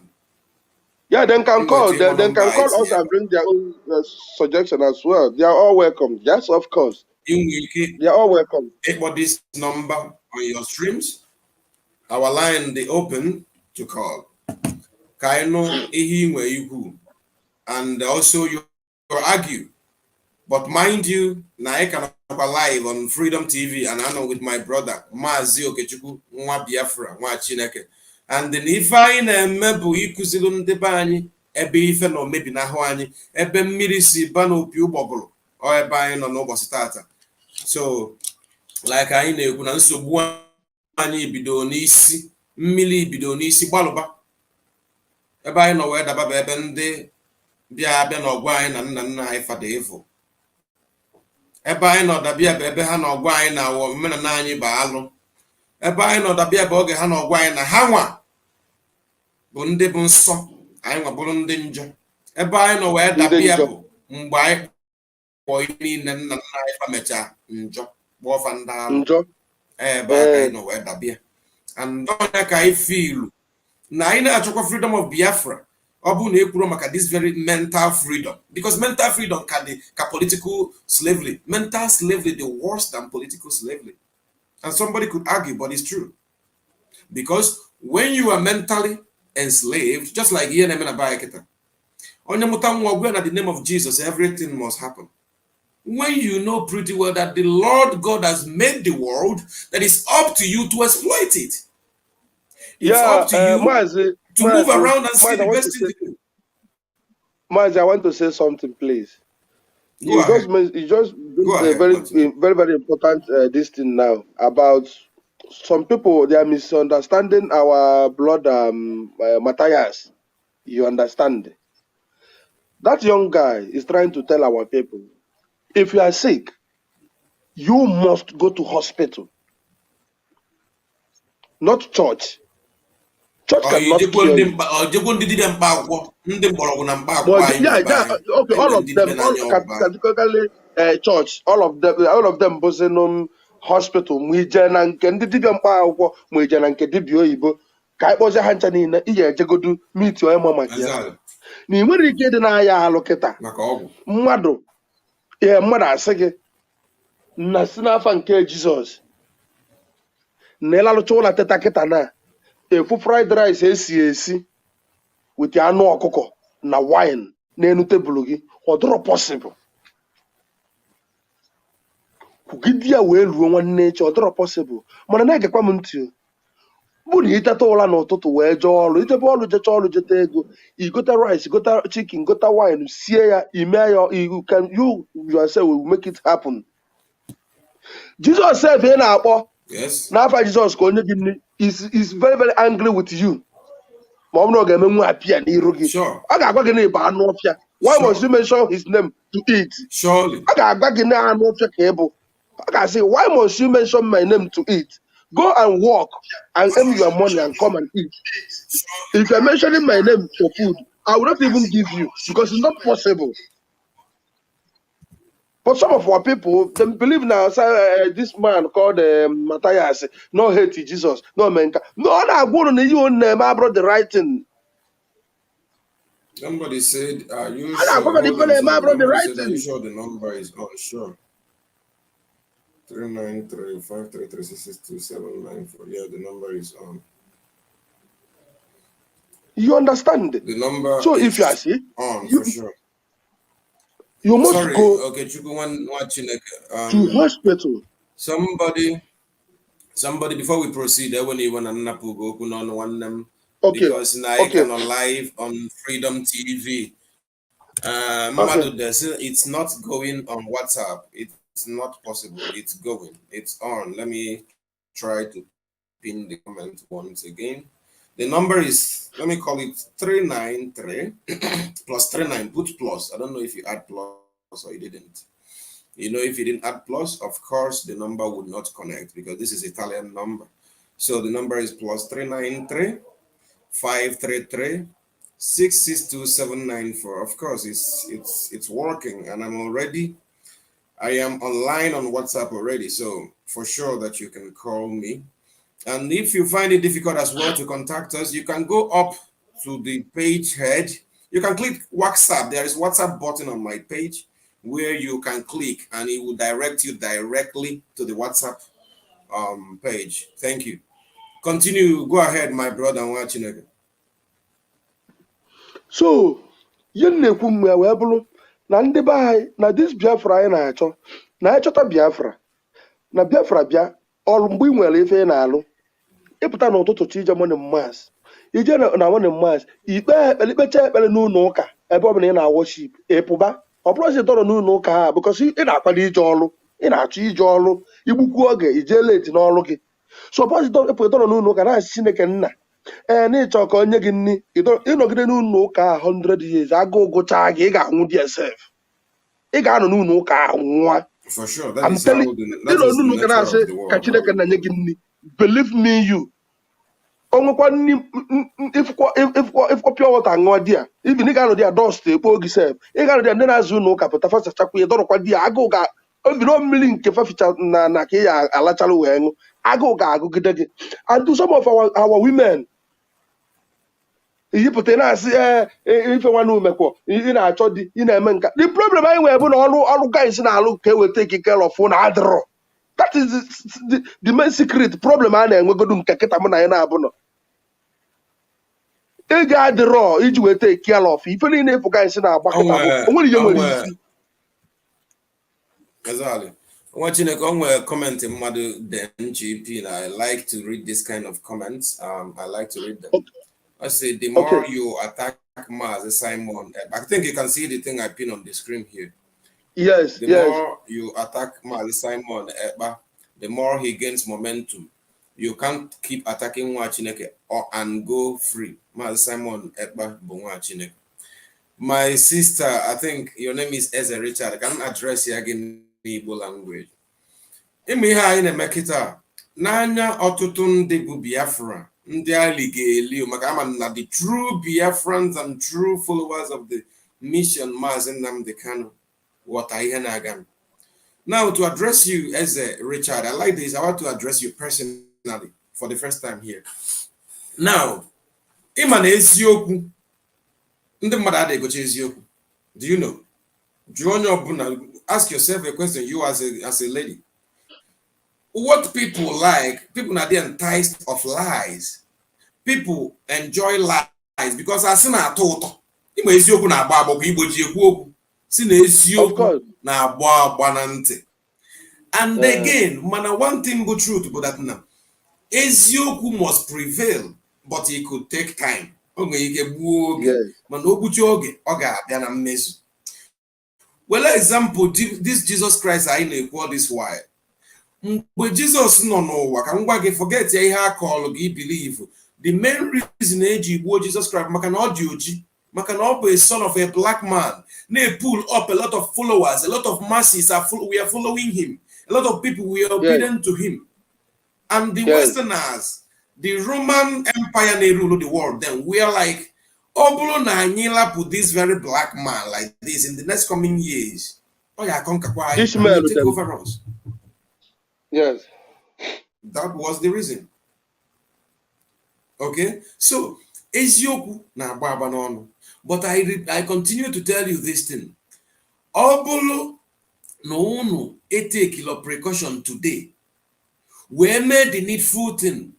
The needful thing which is following what onye nduba gogi. Obulu na acho ya flog me. Obulu na acho ya na flog me. Because onye ndu said something. Give us instructions. Obulu in a from the early time. You must know the instructions to keep put down. Wait, I want to ask her something. Hold on a moment. Hold on a moment. So you should know that now he can get momentum. I don't care. Like on Yoku the other day, and one name a program that had them with thousands of views. He can get views. Views. I tell you a lot of lies because I'm not enticed with lies. But I don't like you to be enticed with lies because here I know on a mission to redeem our people. But one thing I assure you, in due time, the truth will prevail. And for how your master will be disgraced. Go on, watching again. Our sister, Emana, I have one Chineke, and Tiffany nine, Ayala Akon, Ayala Padamado. Like somebody, Yawane Kugeta, say Simon Eban or whatever. Abuno on a program of Simon Eban, Kamado de Yaketana or something. Oh, yeah, just block wire. Oh, yeah, come on. Oh, yeah, I cover many things. Yet ago. So I had a mate to about even change 1 9 why. 1 9 work about 1 9 work of course. Bo Simon Eban. If for his tweets, sure. There are no evidence because in a mazin and cannot be an court. I'm on 1 9 1 on outer paper on Africa and Nigeria. It will be good because we like I need the people like this person. Oh, you like you to argue to discuss. This our structure. So if Nigeria, Mazi Simon Eban tweeting na no evidence gosi na Mazi Nnamdi Kanu bịa na court. Yote ebe nsi abịa. So anti anyị bụrụ mma bụrụ nwanne anyị nwanyị. Nke anụnwa ka efi nwee ikwu na ya maka ikwesị ikwu okwu ikwesị isi anyị hey no metakwa nke ma no metarịa. Then again autopilot ọ na-ekwu maka ya. I'm not against autopilot, but I'm not against no IPOB autopilot. No, I'm not against. We can inwekwa his followers every damn thing under autopilot ọ ga-abụ the leader. Ọ na-aga na-eme ya udodi. If I told Biafra after all I nwere mazọb. Ama m ete ebe nsi abịa. So ọ bụ na onye witness autopilot IPOB and na condemn Maazị Chike Edoziem na ha mee nke I wouldn't support that. It's not acceptable because imagine na neighbor autopilot IPOB. Why name believe if a Maazị Chike Edoziem na-ekwu? Why not Maazị Chike Edoziem na ihe ọbụla ọ na-ekwu na-abịa from Maazị barrister Ifeanyi Ejiofọ and the barrister Ejimako. Ihe ọbụla o kwuru bụ ndị a na-agwa from our leader Maazị Nnamdi Kanu. And the object the thing Maazị Simon Ekpa na-apụta sị mba na ife ọ na-ekwu abụrụ ya na-asị ka ọ bụ n'ọsịa. To the extent now our leader bịa court, the same Simon Ekpa na-etu itie na Maazị Nnamdi Kanu abịa na court, no evidence shows na ọbịa na court. So onye na-eme ihe a ọ dị ka ọ na-achọ ka ihe anyị na-eme na-aga n'iru ka ọ nọ na-achọ ka ndị na-anachi ya azụ. Ọ ife ka ị ajụ onwe gị. Ọnwụkwa onye anyị na-attack because anyị bụ ụmụ Chineke. We learned a lot of things from Maazị. We love argument. Unfortunately, I am having internet network. Yeah. I noticed Maazị. That was why. So if I'm not mistaken, our sister Eze, we love argument.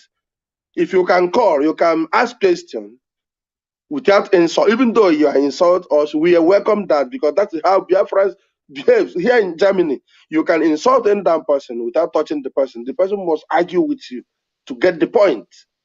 And at the end, the person must win you. So if you want to argue, you can call without insult. Even if he insult, we welcome that.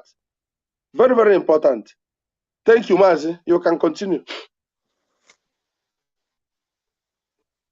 I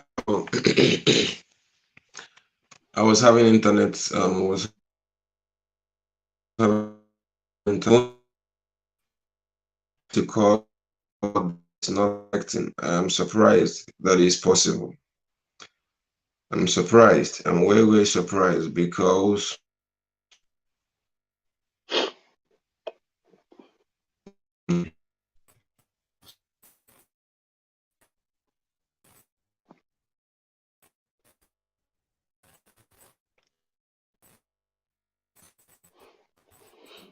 Hello, Mazi. Is your network? Hello, Mazi. Can you hear me? Yes, of course. Oh.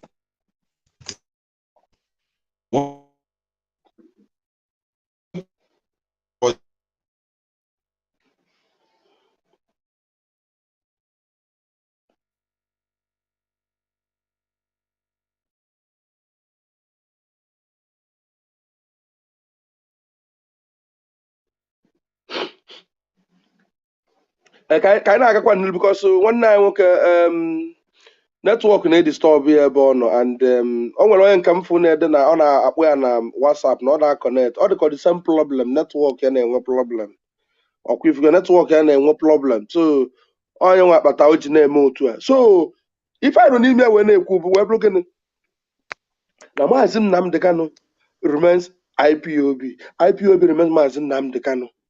And this Maazị Nnamdi Kanu and IPOB, we have people leading us, which is DOS. So we must listen to them.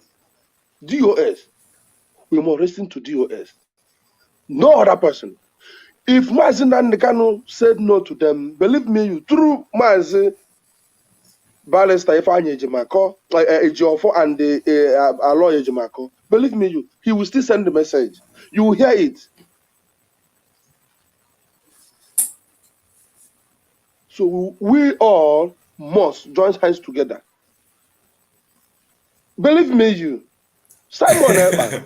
I like reading this kind of comment. Somebody said, why are we disgracing us? We are disgracing the distractors and those that has come to hijack this struggle. That is what we are disgracing. We don't disgrace true and genuine Biafrans.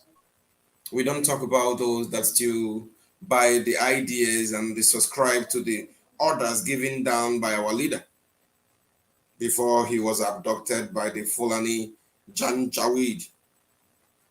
We only have issues with those that has found joy in distracting our people in this very time that our leader needs them. That is the people we have issues with. We don't disgrace you. I choke each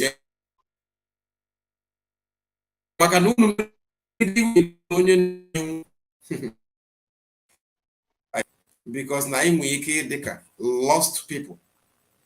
Onamara na strategy India na use but megide ya. Obviously na shows enough interest. I repeat, obulu na shows enough interest so that her man their plans na aga nke ọma. Mana ọ na-awatara. Many of you don't understand. And I am scared that then we keep going dry. If we continue, if we don't do what we are supposed to do, call us on phone. We have number, Mr. Nemeka Anyanwu. Okay, sorry. It's not Nemeka, Mr. John Peter. If you think we are disgracing you, you call us on phone, you argue with us. We want your director, like I have written to him many times, on his email directly. Sometimes I have to pay for his super chat. Okay, let us debate one-on-one. And I will tell you many of false claims you have laid on time and all these reasons. Okay, we may continue on name. Makana have like only do ne many times. Seek that in the Britain you will conquer our people, but the divide and rule policy. Yes. Why can the Britain conquer our people? And the doesn't divide and what's going on in us. Somebody is calling. And maybe none this I need disgrace if we would like to hear if it is true Son of God on the disgrace. Hello, welcome to the program. Welcome to the program. Good evening. Good day. Yeah. Oh, okay. My brother, I want to tell you, so I want to talk about the comment that sister wrote there. Okay, go on. If you see all those kind of comments, you don't need to even need to talk anything about all those kind of people. We don't want to learn. That is the problem that we have. Okay. Because when someone with that guy in Finland, when he's exposing, he's channel exposition to Nigerian government. Nobody is attacking him. But now, since our leader has been adopted, he channel all his exposition to US, to our to the infrastructure. Yeah. Then I'm sorry for those people that don't want to learn. Yeah. That's the problem that we have here. Yeah. So those people that want to learn, let them learn. If he say that he want to be the leader of party, he want to be our US, he want to be this one, let him come out and set protest in Finland. Then nobody will come out. For him to set in any part of the world. Thank you, my brother. Because that guy have already failed. What is on mission? It's on mission. Then he don't want to surrender because it's all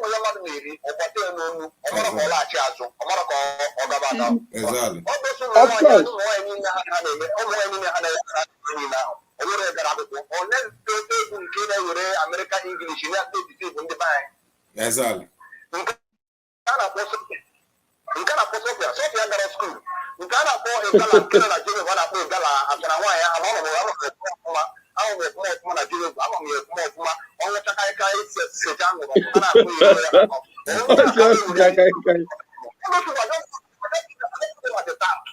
Okay. No, this our brother. He's making a very good point here. My brother, sorry, before we proceed, you failed to introduce yourself and where you're calling out from, because I would like our viewers to know. I'm sorry, my brother. So I'm an IPOB in Russia. Okay. I take my oath in Germany. That is I joined IPOB in 2015. Thank you. You're welcome, my brother. Nwa Chineke ka ịbụ na onye ọbụla bụ ezigbo nwa Chineke nke ime n'igwe understands the mission. Let me tell you something, brother. Thank you for understanding this. And there is something I want to correct of you. What you said, that when I see such comments that I don't need to give attention. No, I have to give attention because they are dividing our mission. They are dividing our struggle. So if we continue to decline, let me remind you that the reason why we are where we are today is because the DOS continued to decline him from the beginning, and that was what got us here. So we must have to start keta ịkọwalụ ndị be anyị na ebe anyị na-aga n'ụzọ adịghịkwa ya a na-emebikwa ihe onye ndu anyị dozi. So thank you for your contribution, my brother. Thank you. Go on, my brother. Go on. Go on, brother. Go on. Okay, our people, no, all those people are those comments, all those I don't sure that would be short. Those who are comment about Nibo. But some left on the fire, what about that waga? Then our prayer is that Biafra is a spirit. And time shall come. Yeah. They will face the consequence. Because I am reading there. Everybody will pay for his whatever he did. Thank you, my brother. God bless you. Thank you very much, my good brother. God bless you. One thing, thank you, my brother that just spoke to I want to say something, please. I want to say something. You know what our brother, they call him, you know what he said? He said, let him call for a protest in Finland. Let him call for we a said protest. that earlier, I think. Yeah, yes, of course. He can't even see three people to follow him in Finland. Yeah. And you claim that you are autopilot and people are following him, listening to him. Can you imagine our people? Who is Simon to come? I like and start what this talking? man just said.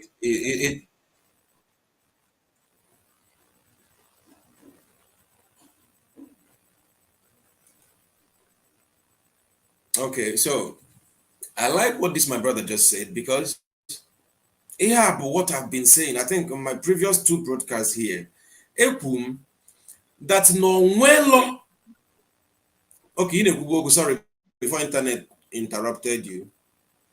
Yeah, but you can continue. No problem. Any IPOB family member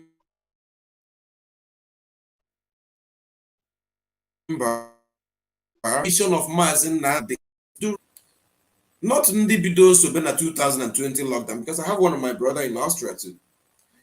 So be na 2020 lockdown and beyond.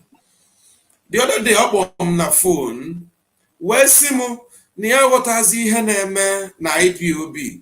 Simon Ebaniba, DOS Niba, near Mazia Diagases, and they confused. Where say that Namadero surprised, they confused because no Belokan from early time of his mission will look at this very period and every possibility they confused because no one of force and the ebe no major mistake from onyendu deny he this period na say do not mock a man when he is down. I make my video direct, tweet it direct to him. Now the whole fault to see from here. You have to verify the people you recommend for the Biafran people. But at the same time, that is not where we want to go now.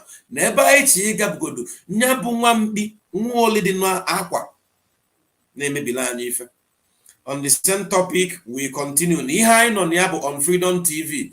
And I'm on live with my brother, Mazi Okechukwu.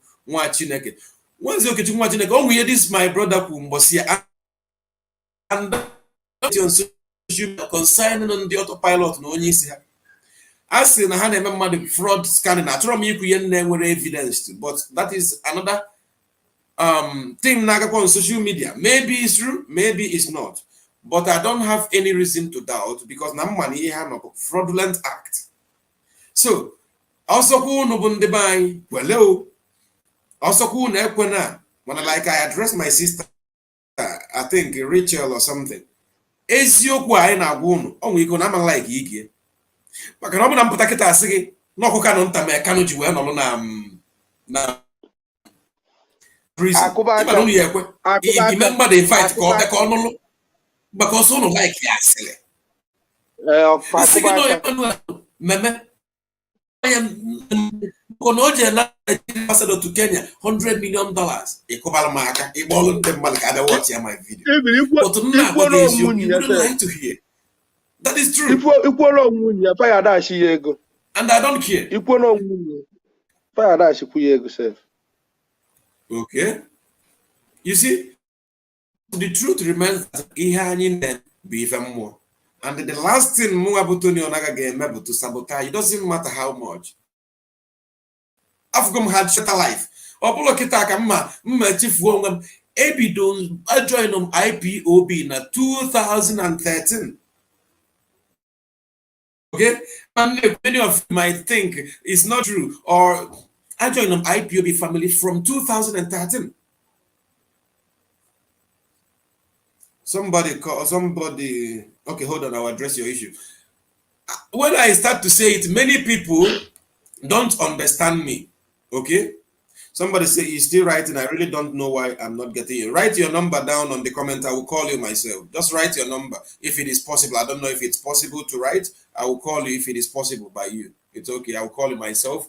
But what I was saying is this, the only people got it taken by this nonsense, because like our leader has always been saying that now, I get shaky our structure, but they can only shake it, but they can never pull it down. So now they just join one. You heard what my brother said, no 215 I join IPOB, me but 213. So open join no full onion dumba jim radio gear from time bana with the access to internet. I go you follow the teachings, the practices, and they know for how those things are coming to fruition. I wish I could play to you the oath of allegiance onion. So go no matter the spirituality behind Biafra. I will play this to you. Mazokechuku.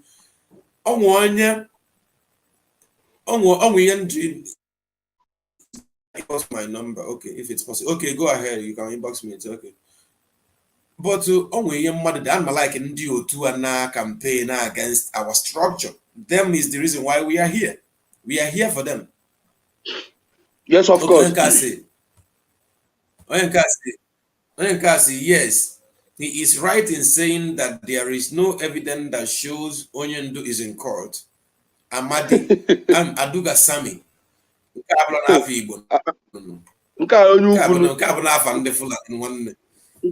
don't have to address you, so we understand you are here. No need wasting our energy, our resources to address Janjaweed.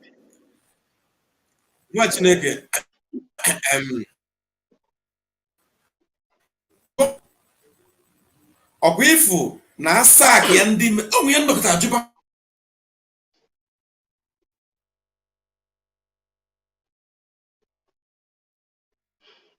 Yes, I am not a family member of IPOB. Okay, so there was a time before this last case of Onyendu. Mbido na asị ka ihe mesi na ada emesi protest in Italy. Ka ihe mesi, why are our spirit going down? Imano ihe cause ya bụ na ndị nọ n'isi ịma na anyị na-ekwe ndị ahụtara ịma na after ka asakicha ndị nọ Italy national coordinator, Italy leadership of IPOB. Na that same boy nọ na Finland na agadi nwaanyị onye ọcha bi na Finland sikwazi na ihe ha ji asak ịlụ mmadụ bụ simply because na ndị a ekwetara ọka work with them. No ya nwanne mana ịma na ihe bata ya bụ na ndị a ada organize live protest. Mwaji ogam open you follow previous broadcasts between December, November. I kept asking, Italy no longer protest. So why do we no longer protest? There was a that was calling DOS out. I was saying, why do we no longer protest here in Italy? Because in Europe, IPOB, the number one is Germany, number two is Italy. At the point in 2020, it was average 50-50 between Germany and Italy. And I said, why do we no longer protest? It was because these people, the reason why they are coming on social media were because they wanted money. But do we have to hide it? Can you imagine? Do we have to hide the things we saw because of Biafra? Nwa Chineke, ọgwa na anyị niile batara obodo a bụ Europe, wee bụ na atụ anyị bata na na-eche anyị bata ka egbu anyị nkọ. Okay. If you enter, they will slaughter you and give it to you. What will you do? This topic down because many people are following multitude. Me, I'm not into multitude. I am here to continue explaining before. Because now this family long time one name one name I told you I about why not I never protest you are away. But many people, we will tell those stories when the time comes. And the Biafra must come. Then they know nothing. We're out for Biafra. You think we're afraid of you? Mind you. But we are waiting for the right time to come. I continue November. That is where. No, some of them don't know. Now November, like I was saying, November, December. If you are a person they follow this my page all this while, you will see no one but now. You see, KZM I had that protest. Is it? KZM our family na December. What is happening? I called DOS out here. People, that didn't know DOS out. Come against Simon. I say I did come against Simon, but I did against somebody to go against our own structure. Yes. I tell you the truth how it is. I don't be don't follow me. If you don't like truth, don't follow my page. I don't need you to follow me. Because ni I never be ya bala anyu lechi. Open and doesn't have social media get show showmanship. I don't baby issue showmanship. I come to tell you the truth and nothing but truth. So in my Niger room, I came in room on 15th. I'm a protest in a room. Yeah. And that was after the GOS notice and notice this miniban of Pubocro. Oh, Hunter, yeah, this boy in a claim that the US had a losiolo. Because if not, the lawyer say I can go complain. No. No, they never. They're happy doing their job. I complain. Why would you mask? Why would you bull? No, yet the Thai broadcast na Radio Biafra. I see and take you out of Buffalo also. Nebutela your bag and the IPOB. Isia the and the Malagiant. Alana on the Isia the Guanyama. The cano goon, maybe Tonya na Somakangolo when honorable prison and in more exile. And the noble natural and half fulia. Nene structure I can go see you on my candidate. So this is our structure. We have structure, and that is command control. He have a structure. He had in a screener both to IPOBC work. And anybody who get anything contrary to this, Guanya Nanisi and Obialo for the good and the betterment of Biafra. Because IPOB is mandated to redeem and restore Biafra. And Biafra wants to come. Do you see that? This is IPOB chain of command. How it works. The only person, the irreplaceable, the highest order in Weboma as a canon. For most of you who don't understand. And followed by DOS. In what are the Directorate of States. Of course. After that, in what a continental representative. After continental, in what zonal and unit coordinators. Yeah. And I repeat this like I've been saying always. IPOB and two group or two party. We are command and control. What? And that same command and control make us to shook the foundation of the zoo. Had stabilize here. And mind you, and because I told him come, I told him can see I go vindicated. More actually vindicated. I keep prevent. Because I was told that prevention is better than mind you, all be autopilot or whatever they call themselves. That their aim and their principal aim is to hijack the struggle.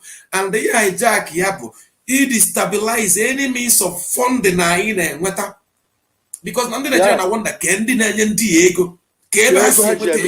How do they get money? Yes. We do it. We do it. Your freedom. Eat your freedom as a people. Your freedom. Yeah. We do it by ourselves. We contribute the money. And we must continue to contribute money. Hey, room of before. Hey, room of go bankrupt. Hey, man, hey, room of go bankrupt. And I'm telling all of you, Biafrans, who follow, believe me or not, I'm an Nakano Yapta. Of course. I will never forgive all of you because I told you all in time. DOS made the right thing, and don't want anybody to tell me otherwise. And we know in a court up and down. Allow it to like case. Can you imagine? The same autopilot people. Can you imagine? The same people. It's so painful to me that now we come online to talk about The this. same people But say we now have no option. The same people. We have no option than to talk about it and tell our people. And all this same thing, nzuzu anyị na-ezuzu ka ndị si from nowhere ji wee pụta wee gọlichaa anyị gwa anyị na ihe nna anyị fa na-eme na ọ dịcha njọ. Yes, we all believe. All the same thing. All the same thing. Thank you, and that's why thank you, we will try to do everything possible to make sure we redeem ourselves. We are coming to the conclusion of this very beautiful program this evening. You are welcome. Message him. I hope not on the autopilot. It would have been better. I would have loved to hear from him because he has tried as much to connect with us. He has tried as much. Let me see if I can get, if he has inboxed me, and then I will call him, and it will be the last call we will take for today. And after that, we will be bringing this to a close. We will call it a time because we have tried for today. And may Elohim be glorified because Biafra might come. But before we continue, as I go on watching it, go ahead, the floor is yours. Biafrans all over the world, the IPOB family members all over the world, the DOS of the indigenous people of Biafra. I want all of us to remain focused. All of us must underline remain focused, because we will not allow anybody to destroy what our able leader Moazin Nanaka have built for many long years ago. We can never ever allow a group of people to come and destroy what we have suffering for. And I urge you all to remain focused. At the end, we will be with our leader, and I can assure you he is coming out with the Biafra, because they have no other option to grant him bail and give him the date of referendum so that our people will decide. We are not Nigerians, and we can never be a Nigerian, because Nigeria is not a country and can never be. We love you all. We promise to carry you people along all the time. We'll be coming on air to preach the truth, to tell you people what is going on in IPOB and so-called autopilots. I urge you all to remain focused, continue to listen to DOS. That are the truthful people to listen to now. They're the only people giving order. Any order is not from IPOB. Thank you all, and God bless us. Thank you, Wachineke. God bless you, my own brother, and thank you. Thank you for being here. Before we call it a time, like I already said before, this my brother here has tried a lot to to reach out to us, and I don't know how we can get to him. You can send me the message direct to my personal Facebook, which is Tony Onaga. If let's try to see if we don't have much time, okay, we can do otherwise because we work with time. And if we can't take your call today, we promise you that we are coming back tomorrow, because this division has implied on our people, and we don't want it to continue.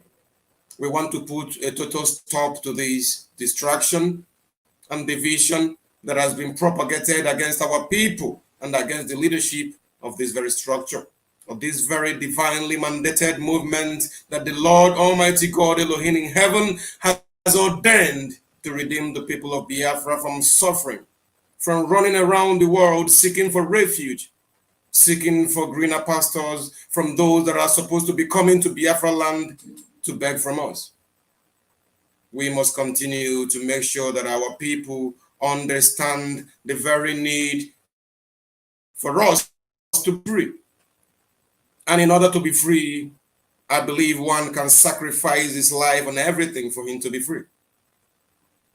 I believe money shouldn't be any reason for you not to be free. Because like our leader said, which I will play to you this very video before we conclude everything today.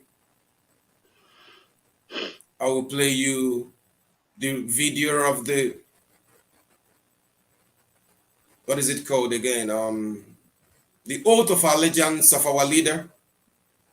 Because I believe that this could also make you to understand one of the reasons and the mission of this man here on. So my brother, you have been following me. I will play this video, and I have just you that has been trying to call me. I could not, let me see your name. Is Ezumezu Ikechukwu. Ezumezu Ikechukwu. I have just replied your comment with my direct Facebook, where you can inbox me the number, and I will call you direct. But before we go to that one, let me play to my Biafran people. I have a call here with me. Somebody is calling here before I play this video. Let us take this call and know what he has got to say. Let me see if it is who has been calling, because I want the autopilot, mainly the autopiloters. We need more of the autopiloters. Hello, good evening, and welcome to the program. Yeah, good evening. I don't know if you have time. I want to ask a little few things. You give me like some few time. Tell us your name and where you're coming from, please, and go ahead. Okay, my name is Casey. I'm coming from Amsterdam. Okay, you're welcome, Casey. Yeah, go ahead. Yes, okay. I've been observing things that have been happening all this while, I've been thinking, because when they say that Igbo people are wise, but the few pastors have been sitting down, observing things, and been looking how things are unfolding. Yeah. This case of Simon Epa is giving me a very serious problem, because why I say problem is that I can't understand that our people can be this dumb and daft, because they cannot even differentiate what's good and bad anymore. Simon Epa came to your broadcast and told his followers that he will no longer listen to anybody in DSS dungeon. Thank you. That does not Yeah, of course. Thank you. Of course. Yeah. What else do you people want to hear? And sorry, may I help you before you proceed? Not just that he will no longer take order from someone in DSS dungeon, but that the struggle has taken a new dimension. Go ahead. Yeah. So the new dimension, this guy is so dangerous because he has already studied the people that the old saboteurs, the way they operated and the way they fell. Because, for example, I give you, Uchemefo came out openly and started insulting our leader, you are a liar, and all those ones. But this guy has carefully studied another strategy. Bravo. He started with disciples. Yeah. And MKO disciples, I am this, I am that. He was brainwashing people. He was working on their cycle. He was bringing all the strategies so that he will make them not to see in the direction he was going. But me, I started supporting this Biafra struggle from 2015. And okay. I unfollowed Simon Epa even when our leader was not even kidnapped, when our leader was still there. Because you know why I found out that this guy, there's no truth in him, because I'm so observant. when he's doing program, and you know that time our leader used to say is Biafra or dead. And him, if you want to say, he's gonna say Biafra or Biafra. One day he mistakenly said Biafra, or they said, oh, Biafra or Biafra. So this guy is not ready for freedom fighting. A freedom fighter that always go for the nicest designer. He come to Facebook and be showing you the affluent.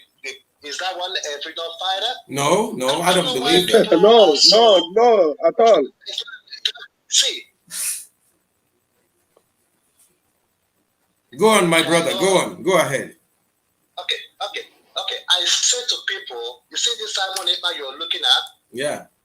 This guy cannot even sacrifice. He cannot even stand. He cannot even sacrifice a scratch on his body for Biafra struggle. Not at all. He cannot. He can't even sacrifice a single scratch on his body for his monthly salary. He can't even sacrifice his monthly salary. Yeah, you're talking about his body. Yes. And you know one thing, bros. You know one thing. Yeah. I think sometimes, it's too much street is not good. When I say this, I have problem with many people. To being too much on the street is not good. In the sense that I am working, I'm not on the streets. I'm not bragging about it, but when you walk a normal walk and be in the office or company and see how these white people respect each other and follow protocols, you will know that black people, you are still far away. Very, very far away. Of course. But you are right. Simon is behaving like someone that have not seen the walls of school. He's behaving like a child. I was thinking, I said, someone that lives in the Western world, that lives in Europe, and yet he don't know the meaning of discipline and respect to the struggle you claim that you're fighting freedom under. You introduce other pilots as that was not enough. I don't even understand. That the struggle has taken a new dimension. What does that mean? I don't know. Other pilots and other pilots. What does that mean to you guys? How do you interpret that? What do you make of what Simon said, that this struggle has taken a new dimension? What do you people, I'm asking those dead, because I call them dead brains. Call them big. I'm not thinking. You can call them imbecile because your ability to reason is what makes you a human being. And when you fail to reason, you are out of human. Go ahead. Yes, and our leader spends so much time. Now I begin to realize why our leader was like, he spent like more than 6 months every time talking about the brain of a black man. Yeah. And you didn't know that he saw this ahead. He was every time our leader comes online, on the broadcast, he will be hammering, he will be talking about how black people process information, the ability of a black man to reason, how the brain of a black man. It's not even up to 7 months. It wasn't up to 3 months. Our leader was kidnapped in Kenya, and people has fallen away. Listen, our leader has been saying, where went all those within 8 months? On a death. Listen. Let me put you through. When you hang this call, before I wanted to play the allegiance, the oath of allegiance of our leader, but when you hang this call, we go back to play one video I already played, which was broadcasted by our leader on the 21st of May 2021. Many of us do not understand the spirituality between our struggle, and some who happens to understand a little bit don't really know what Mazi Nnamdi Kanu is possessed of. They see him as just Nnamdi Kanu. They don't understand. I will play this video to put you more through that you are very correct on what you're saying. Go ahead. Okay. Lastly, I want to tell all this, when they come across this video, I want to tell all these other pilots and other allots that most people in this other pilot and harlot are those people calling us online countries, fraud, and all manner of names. Exactly. But before, Yeah. because then we dealt so much, we give them IPOB treatment. They didn't see the light of the day. But now they all found a platform. They are hiding under autopilot to be launching attack. Beautiful. On the struggle, on the DOS, because they know that the DOS and the DOS is the structure that is still holding this struggle. This struggle, of course. Structure. Of course. Yes. So now they have found a platform in which where they can launch their attack because all the attacks they launched before we overshadowed them with discipline, with discipline, and the discipline we are losing it. Yeah.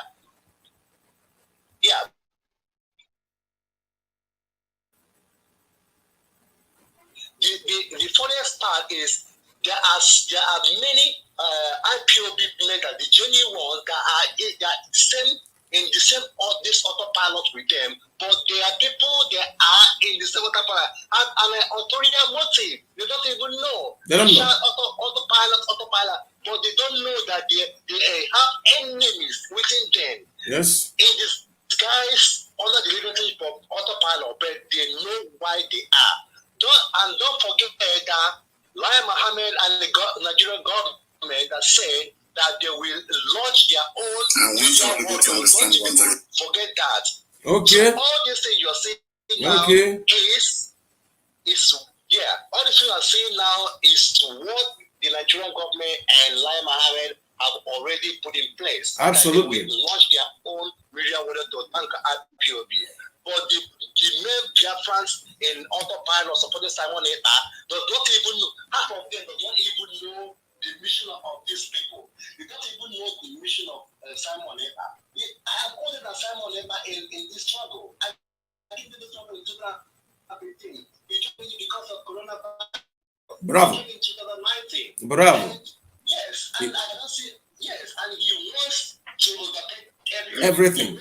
Everything. So that he can deliver, so that he can deliver this struggle to the Nigerian government. Exactly. He created IPOB and he will sell it. Exactly. I'm warning this autopilot and autopilot, and especially our people. Most of his followers and most of his followers and the people are non-Igbo speakers. A lot of them.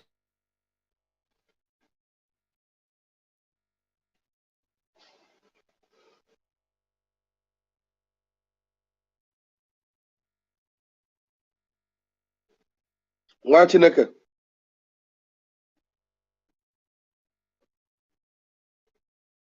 Nwa Chineke. Maazị Onaga.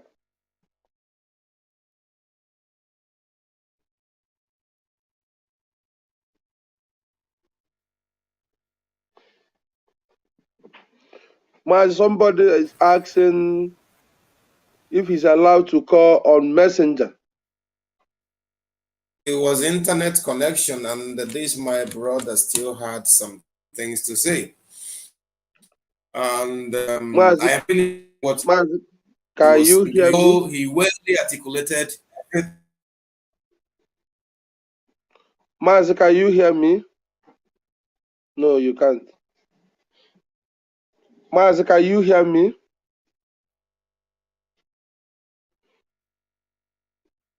The network is disturbing.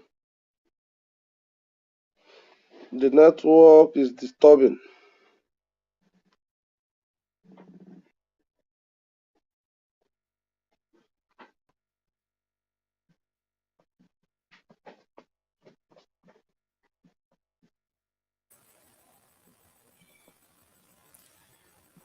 Sorry for the break on actually call. People are calling, so watching the. Can you hear me?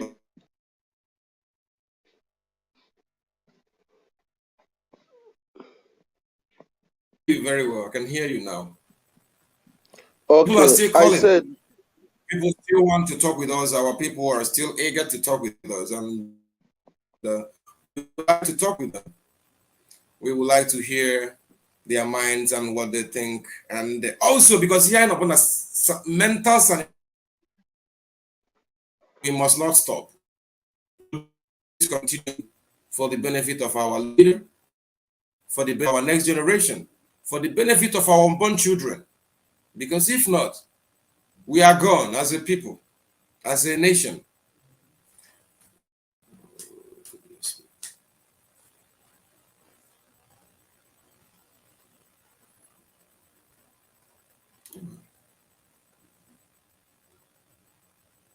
Unfortunately, internet is around.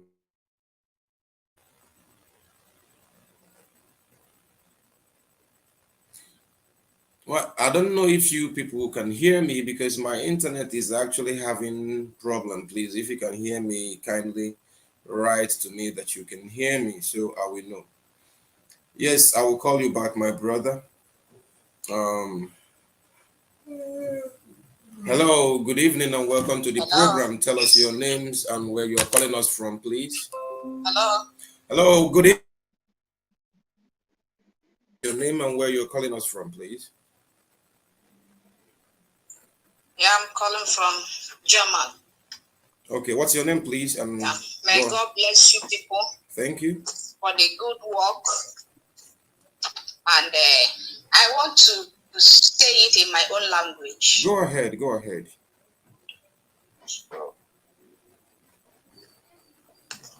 Mmiri ndị Igbo na-atụ ilu si na mmiri mara udele sara udele ahụ. Okay. Mmiri mara udele sara udele ahụ. Go okay, okay. Gabani So unu jishi ike na ihe unu na-eme. Anyị nwa nọ n'akụkụ na ahụ nke na-aga otu o si aga. Marakwanụ onye na-arụ nke wụ eziokwu na nke wụ asị. So ihe niile ha na-eme onweghị ọdaisi mmiri a na-awụ n'elu okwute ebe maazị nọ. Otu aka ọ dị ise otu aka ọ dị a na-awụ n'elu okwute ebe maazị nọ. Watch and see ihe na-aga ime ha one by one. Otu aka ọ dị. A woman of God na-agwa gị okwu a. Ihe na-aga ime ha one by one. Ihe na-aga ime ha one by one because mmụọ nọ that man n'ebe ahụ n'ime. Mmụọ ya na ya na-emekọ every day. Karịrị mmụọ nọ ha n'ime. Of course. Mmụọ na-agwa gị ya as ihe m hụgoro n'ebe that man nọ.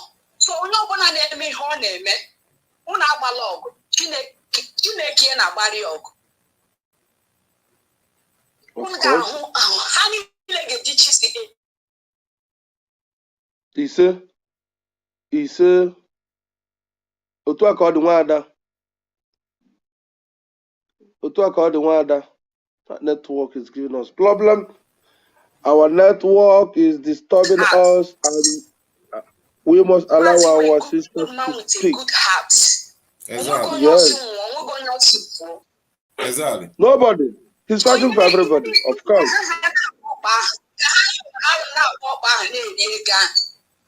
We know them one by one. I won't have to hand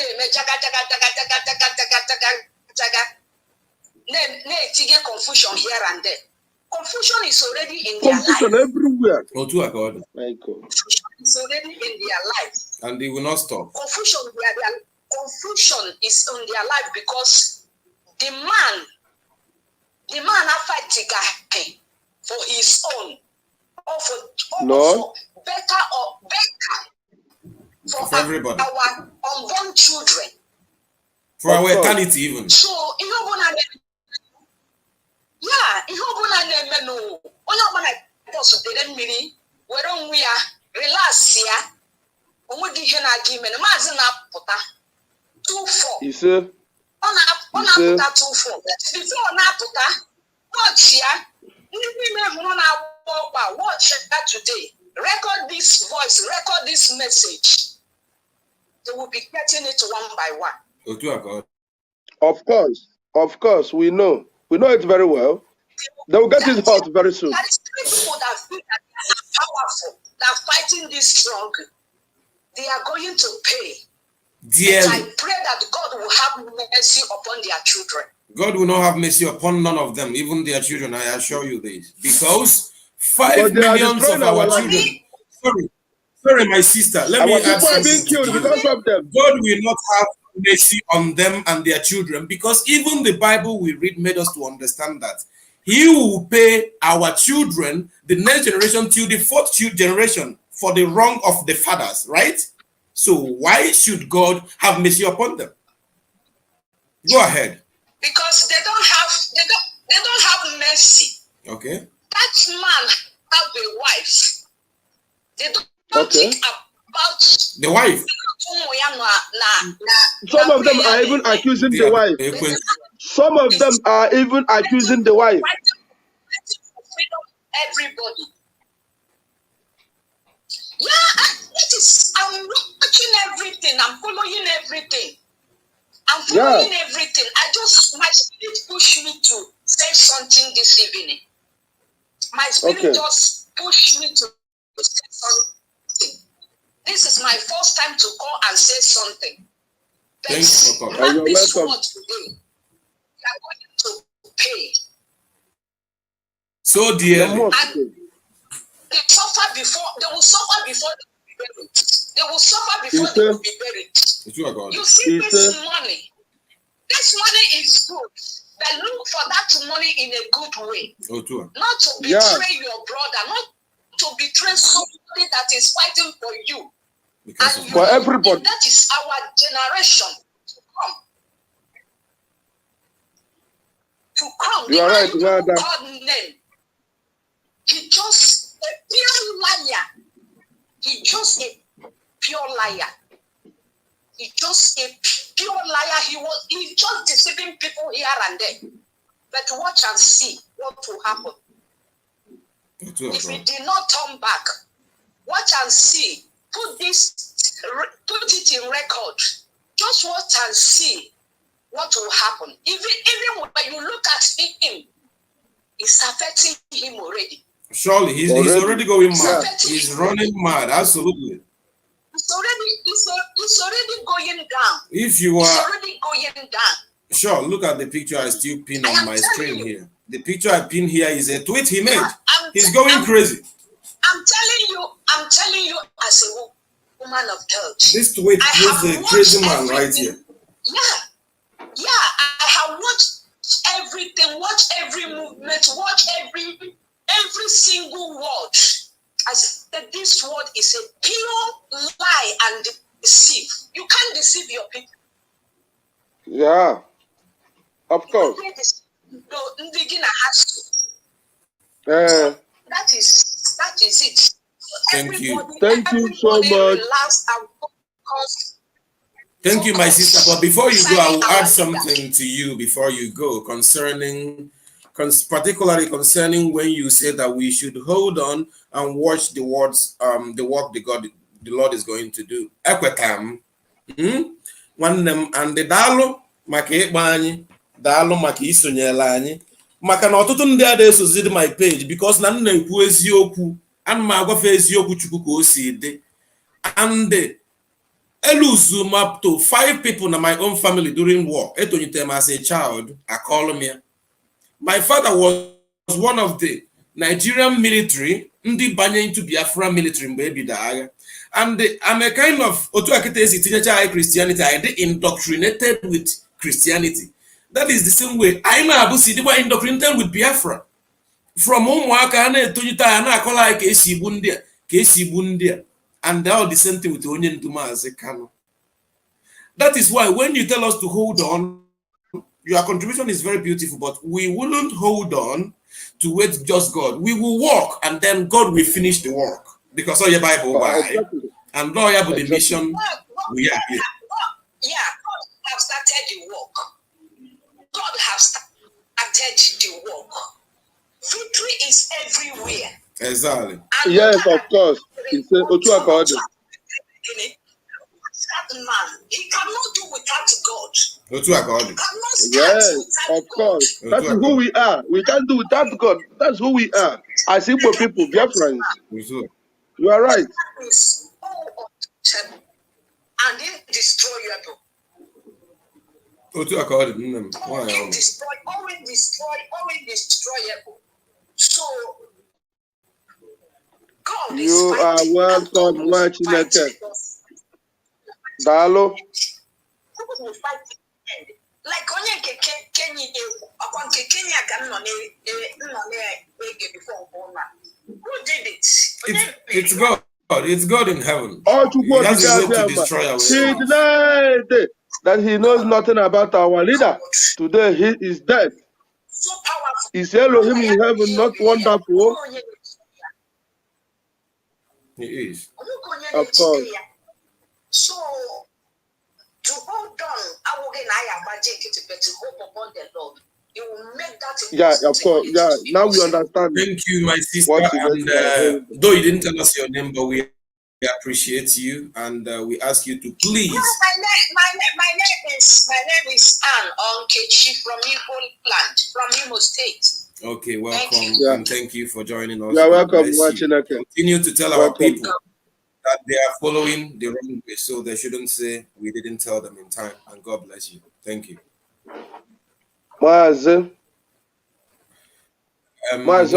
You see, our people what I told you that our people are with us. Our people are with us. I told you that they are with us. The people I really want to see on the autopilot. I really want to talk with the autopilots. None of them had called me. None of these autopiloters has called me. I can assure you by tomorrow they will join us. They will call us tomorrow. I can assure you. They would like to call tomorrow. All right. To contribute or to ask questions. And we are ready to answer all their questions. Because we are ready to go. Okay. Hello, my brother. Good evening and welcome to the program. Can you hear me? Tell us your name and where you're calling us from. Okay, as you can see, it's Mace Nabo. Na this program. Yeah, it's Mace Nabo. I'm calling from Muslim. No, it's amazing. One number. So,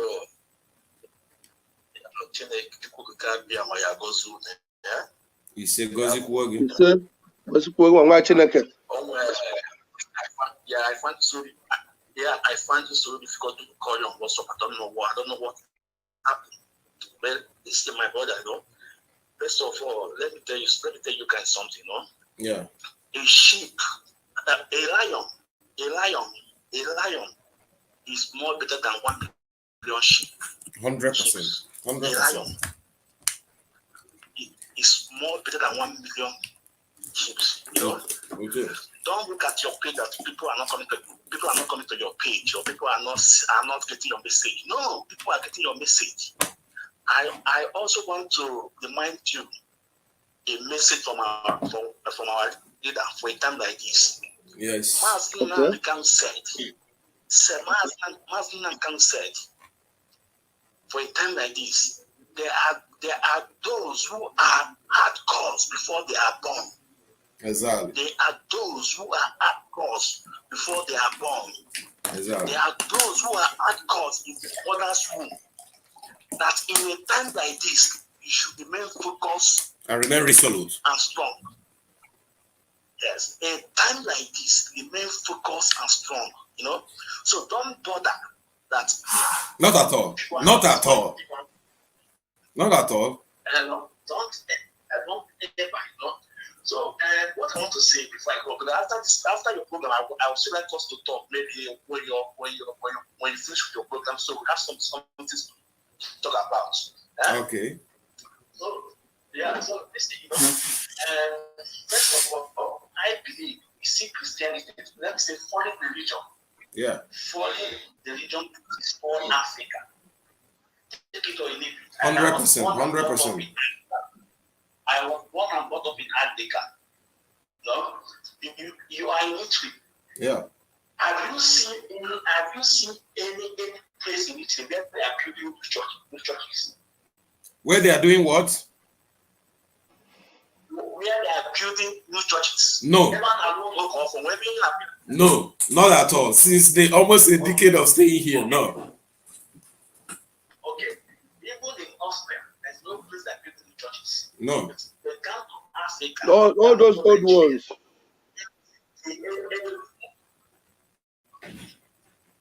Go to Nigeria. Every place that builds new churches.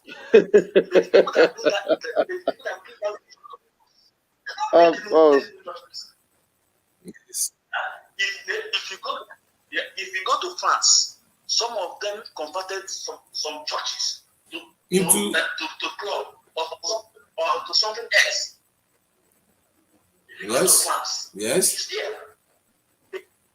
These are people that bring out religion to us. That is what I don't even understand.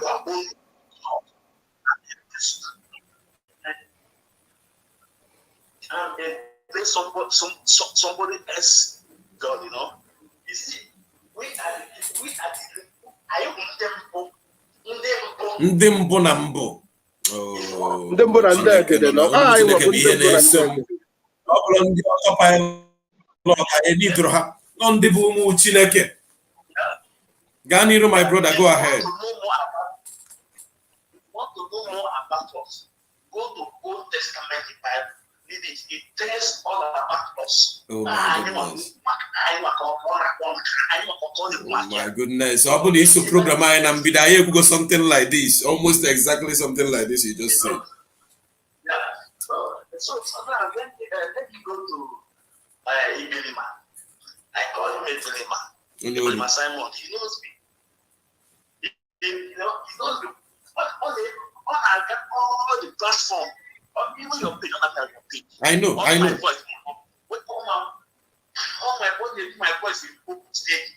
When I say that somebody that God is self exam for somebody is addressing that person as anybody. I will no longer take order from your master. Or your master. Only your master. In address as anybody. Okay. Okay. He now can start anybody. No, listen. You see, that's the time I wrote a program with this guy, Davis. Yes. This guy that worked with Davis, yeah, no. So that Davis talk about this connector in Finland. Yes. I told Davis that.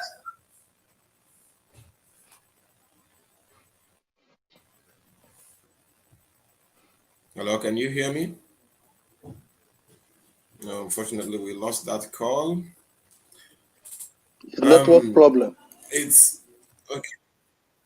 Okay, he's here. Go ahead, my brother. I think. Okay. I told Ellis that in IPOB we have there's this structure in place. Yes. In anything that's happening in IPOB, there's a way we handle it in IPOB. Exactly. We have what we call command and control. We have discipline. Yes. In IPOB, you know. So Ellis was trying to tell me, that man eat money and Simon Ever exposed him and US is not doing anything. I said that's not the way. That's not the way IPOB handle things. It cannot invade our meeting with Camilla, even when we are discussing a financial issue and you are not member. Okay. He came there with the camera. He came there with the camera to video. That means there's an agenda you have. Hidden one. A hidden agenda. So I was trying to bring this to I was trying to tell Edis all those things. So someone ever send a message, because it's like you like ABC, it's trying to get Edis on the side. But that's not my business. But that very day, I was able to establish that IPOB, we have a structure. and nobody can push us away. Not at all. You know, we are so disciplined. Okay, let me tell you, this guy, this doctor, Dr. Chu. Dr. Chu Ayaba. Yeah. Okay. Okay, just to prove to you, because we are so disciplined. Do you know this guy came with his team and they have a meeting with our leadership? Yes. We don't even know it. And Dr. Chu, the guy leader from Amazon, know that that's what they call discipline. We bring that, even not the people that came from DOS, nobody knows that they have a meeting. We only know that maybe this guy comes to the radio to talk. Nobody will know that they have a meeting. So that's discipline. Exactly. When I was telling you. Exactly. You know? Yeah, yes, of course. We understand whatever you are saying.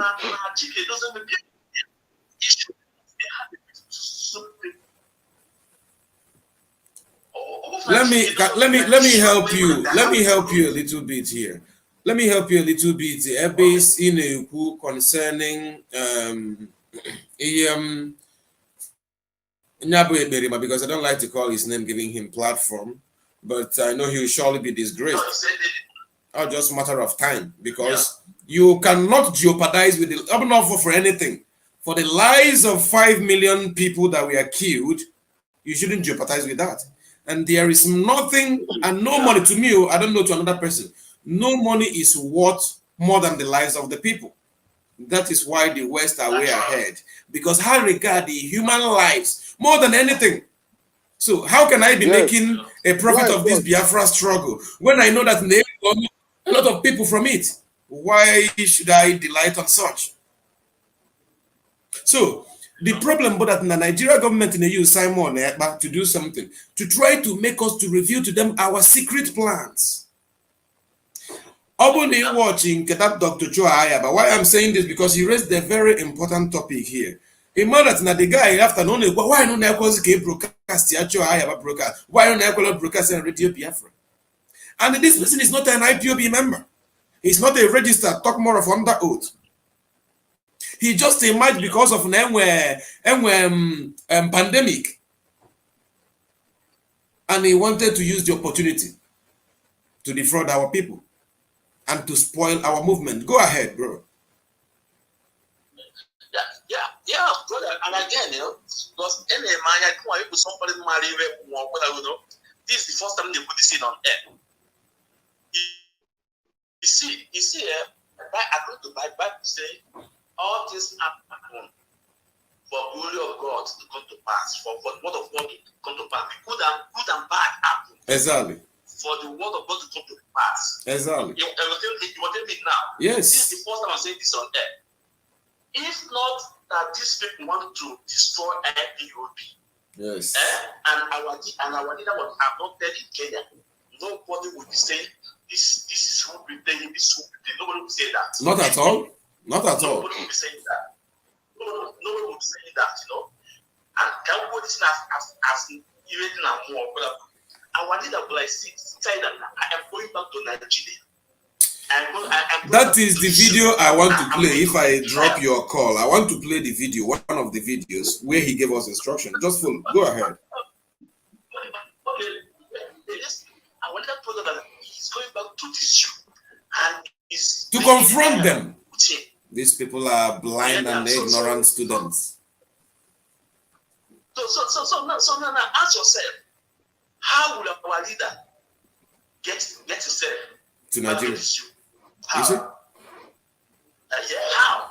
This. So, and they put this into place because they material more, or somebody has something. Oh, amen.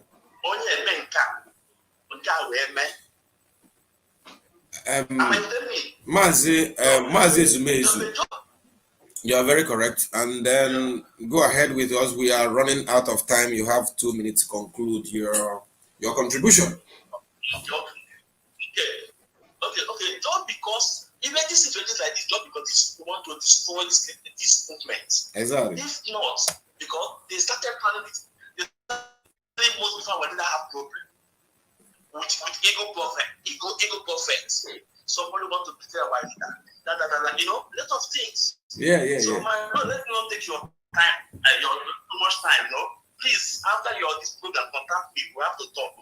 You know. There's no problem. I will try to. You are welcome, watching us. Thank you so much. Calling and we appreciate you. Thank you so much. We need more of the autopiloters. Address and thank you, Mazi Ezumezu. Before watching time I run back out, but I really enjoy this program. Though I'm on the autopiloters. So when dinner campaign, yeah, somebody just wrote. This is the kind of comments I read. He said, "One them Yalamakago, bunch of confused criminals." Mazi Benjamin Igbonoba, I don't know if you are Igbo, if you are Isha, if you're Benin, or whatever ethnic you are. Call us in and debate with us.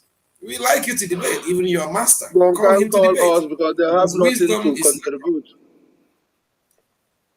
We like you to contribute, we like to debate, we like to explain to them. Makana. If I give attention, like I have said. No ka ịgwa ndị be anyị ebe mmiri si aba n'opi ụgbọgụrụ maka na ịlụzu onye isi anyị onye anyị nsogbu and malụ amalụ ma ọ bụ na ịbụ onye Biafra datna Maazị Nnamdi Kanu anọkọta akwa bịaba njem and ụnụ mana fọ Chukwu imezu na ofe ife ga-emelịtọ hapụ na ije na-achọ kedu onye bitre Kanu na onye na-ebitre because he wouldn't favor us. But before we go, because our time is up and we have really tried, I want to play this very video that was broadcasted by our leader on the 21st of May, 2021. I want to play this video to you. And as I am playing it to you, I want you to do me a favor. Listen to this with your brain, not with your heart, I repeat. Not listen with your heart, because he will all be a man what will check he got no parables just the same way Jesus Christ is one day almost where apple tell her comfort. This video can change now. Listen and listen with your brain and your senses.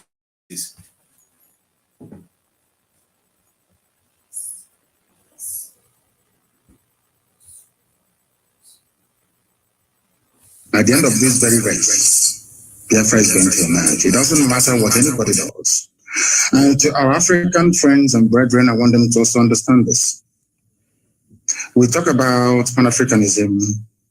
Pan-Africanism cannot take off without Biafra, because we do need a genuinely free country in Africa to be able to drive that very critical and important initiative.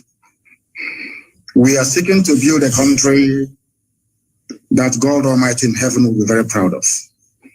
And though the Janjaweed, the Fulani Caliphate, have sent their armies of conquest into our land, that this very day, we don't even know if those who are killing us are doing so on behalf of the Nigerian state or they're doing it on behalf of the Islamic Caliphate. Because as we well know, ISIS is now in Niger State. Very soon they'll be in Kogi, and then from Kogi they'll come into Anambra, and the real war will begin. Remember, very many years ago, I told you one very critical point for you to bear in mind as well, so basically to guide you in all your deliberations and your thinking about Biafra. They're going to kill us. That is true. But that is not going to stop Biafra from coming. We are going to do all we can to defend our land and to defend our people. The whole world may appear to be against us, but we have done nothing wrong. That is the most frightening thing about this whole thing. If you ask the world, what did Biafra do wrong to you? Nobody can tell. Nobody can actually explain to you properly, because they want a world where very illiterate, nomadic set of people will be in charge of governance, where you have refineries and they're no longer working, where you produce oil and gas, they still import kerosene and fuel for your cars, where they want to impoverish the people. For those who may not be acquainted, or should I say familiar with the book that one of our very good friends wrote in years gone by, Walter Rodney. He was at Dar es Salaam University where he was assassinated by the CIA very many years ago. Walter Rodney wrote a very compelling book called How Europe Underdeveloped Africa. What we are witnessing today is precisely what he was trying to explain to us. If you allow yourselves to be taken over by greed, by self-preservation and the trappings that you find in North America and in Europe and in Far East Asia, you will never ever develop your land. We are fighting for Biafra that we may restore our lost dignity. We are fighting for Biafra that Black people all over the world may be set free at last. We are fighting for Biafra not that we may have or commence the building of a large empire, not at all. We are asking for a Biafra where we can live and die with a semblance of dignity. Because right now people are dying, but there isn't any dignity. We must stand very tall and very strong, resist our enemies. That thing that we are thinking now that is impossible to accomplish very soon, you will say it. We must remain resilient. We must remain devoted. We must remain unflappable. We are not going to retreat, not one iota. If at the end of this race there is only one Biafran man and one Biafran woman left, may they continue to expand. They killed us, 5 million of us, after the war. After the war in 1970, we had lost 5 million people. But there we are still the largest ethnic bloc anywhere in the entire Nigeria. Because God is faithful. And at this very critical time, this very Elohim that we worship is not going to abandon us. I'm not saying with our hands in prayer and fasting alone. No, we are going to do what we have to do to ensure the survival of our race. An attempt has been made in the past to exterminate us. The British supported the killing and the mass slaughter of Biafrans because of crude oil and gas. That Ojukwu told Harold Wilson, we cannot give to you. This resource belongs to the people, and that was the end of it. And he said, because of that, we're going to kill you. And sadly, Britain is still doing something till this very day. A supposedly civilized and advanced country, aiding and abating the slaughter of an indigenous population because of oil and gas. Therefore, I'm asking all of you to remain very resolute, to remain very strong. Do not allow yourself to become distracted. We have almost won. As Dr. Pasanga said here a short while ago, we have awoken the consciousness of not just ethnic nationalities within Nigeria, but the entire African continent as a whole. I want you all to listen and understand something. I would like you to listen where he said, remain focused, remain resolute. This is a speech he gave to us in informing us he is going down there.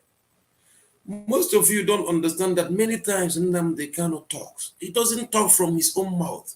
He talks what is given to him in the spirit. You might hate him, you might love him, but he cannot change whom he is. That is the reality. Most times you all see this man talk, you don't really understand where his word is. But I want you to hear the last instructions he gave to you. Do not lose focus. Do not be distracted. Remain resolute. Therefore, I'm asking all of you to remain very resolute, to remain very strong. Do not allow yourself to become distracted. Do not we have allow almost won. yourself to As Dr. Pasanga said here a short while ago, we have awoken the consciousness of not just ethnic nationalities within Nigeria. This house belongs to the people, and that was the end of it. And he said, because of that, we're going to kill you. And sadly, Britain is still doing something till this very day. A supposedly civilized and advanced country, aiding and abating the slaughter of an indigenous population because of oil and gas. Therefore, I'm asking all of you to remain very resolute, to remain very strong. Do not allow yourself to become distracted. We have almost won. As Dr. Pasanga said here a short while ago, we have awoken the consciousness of not just ethnic nationalities within Nigeria, but the entire African continent as a whole. We have won the debate. Now is the time for us to restore Biafra. And once that is done, believe you me, everybody will come to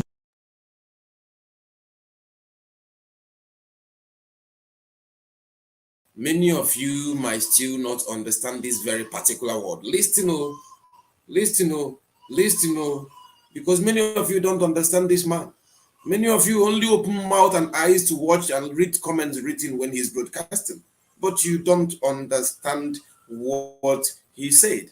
He had said, we have won them on debate. Which debate is he talking about? He's talking on letting the international communities understand the atrocities and the mayhem going on in Biafra, that now it's time to restore Biafra. And how do he restore Biafra? By fighting for our freedom. Do you see here? And now, this man knows pretty well what he's doing. What makes you all to think that no lay her plan down to the leadership of Gwagifolo when he's not there? Listen carefully, because this is where I'll bring an end to this very program this evening. Listen carefully. Therefore, to pay homage, or should I say pilgrimage in this case? So we are winning. Many are dying, I know that to be true. A few days ago, we lost the mother of our very, very formidable barrister, Okrafo. But that's not going to stop us, because I know that they will kill us, we will kill them in the end. Biafra will come. And Biafra is very, very close. I want our people to develop the mindset of the Afghans. Never say die. There were a group of people called the Mau Mau in Kenya. There were a group of people called the Kumeko in our land. These are the two people that forced the British to a standstill. Go and ask anywhere. And the remnants, of course, of Benin Kingdom, we must acknowledge them because they also fought for the country as well. We did not fight because we didn't like the Bible that the white man brought to us or the whiskey that accompanied it. We fought because we are free people. The time has come for us to restore the kingdom of heaven upon the face of this earth. The time has come for Biafra to be reestablished. The time has come for Black Africa to be free. The time has come for every Black person, regardless of where you are in the world, to stand tall and say, I am an African. Remain very strong, remain very resolute, and may Chukwukikabiama be with you all. Thank you. Do you see? I hope you got that message. Because if you don't get this message, you are not a member of IPOB. And then if you got this message, you should know that Kanu knows very well that he will be where he is today. And all you need to do is to follow the guidelines he already laid to you. And from me this evening, I'll say a very beautiful evening to you. And may you have a very wonderful Sunday evening. And remember, in our autopilot, that you are going contrary to the restoration of Biafra and everything that Martin Nnamdi Kanu stands for. May God bless you. Peace be with you.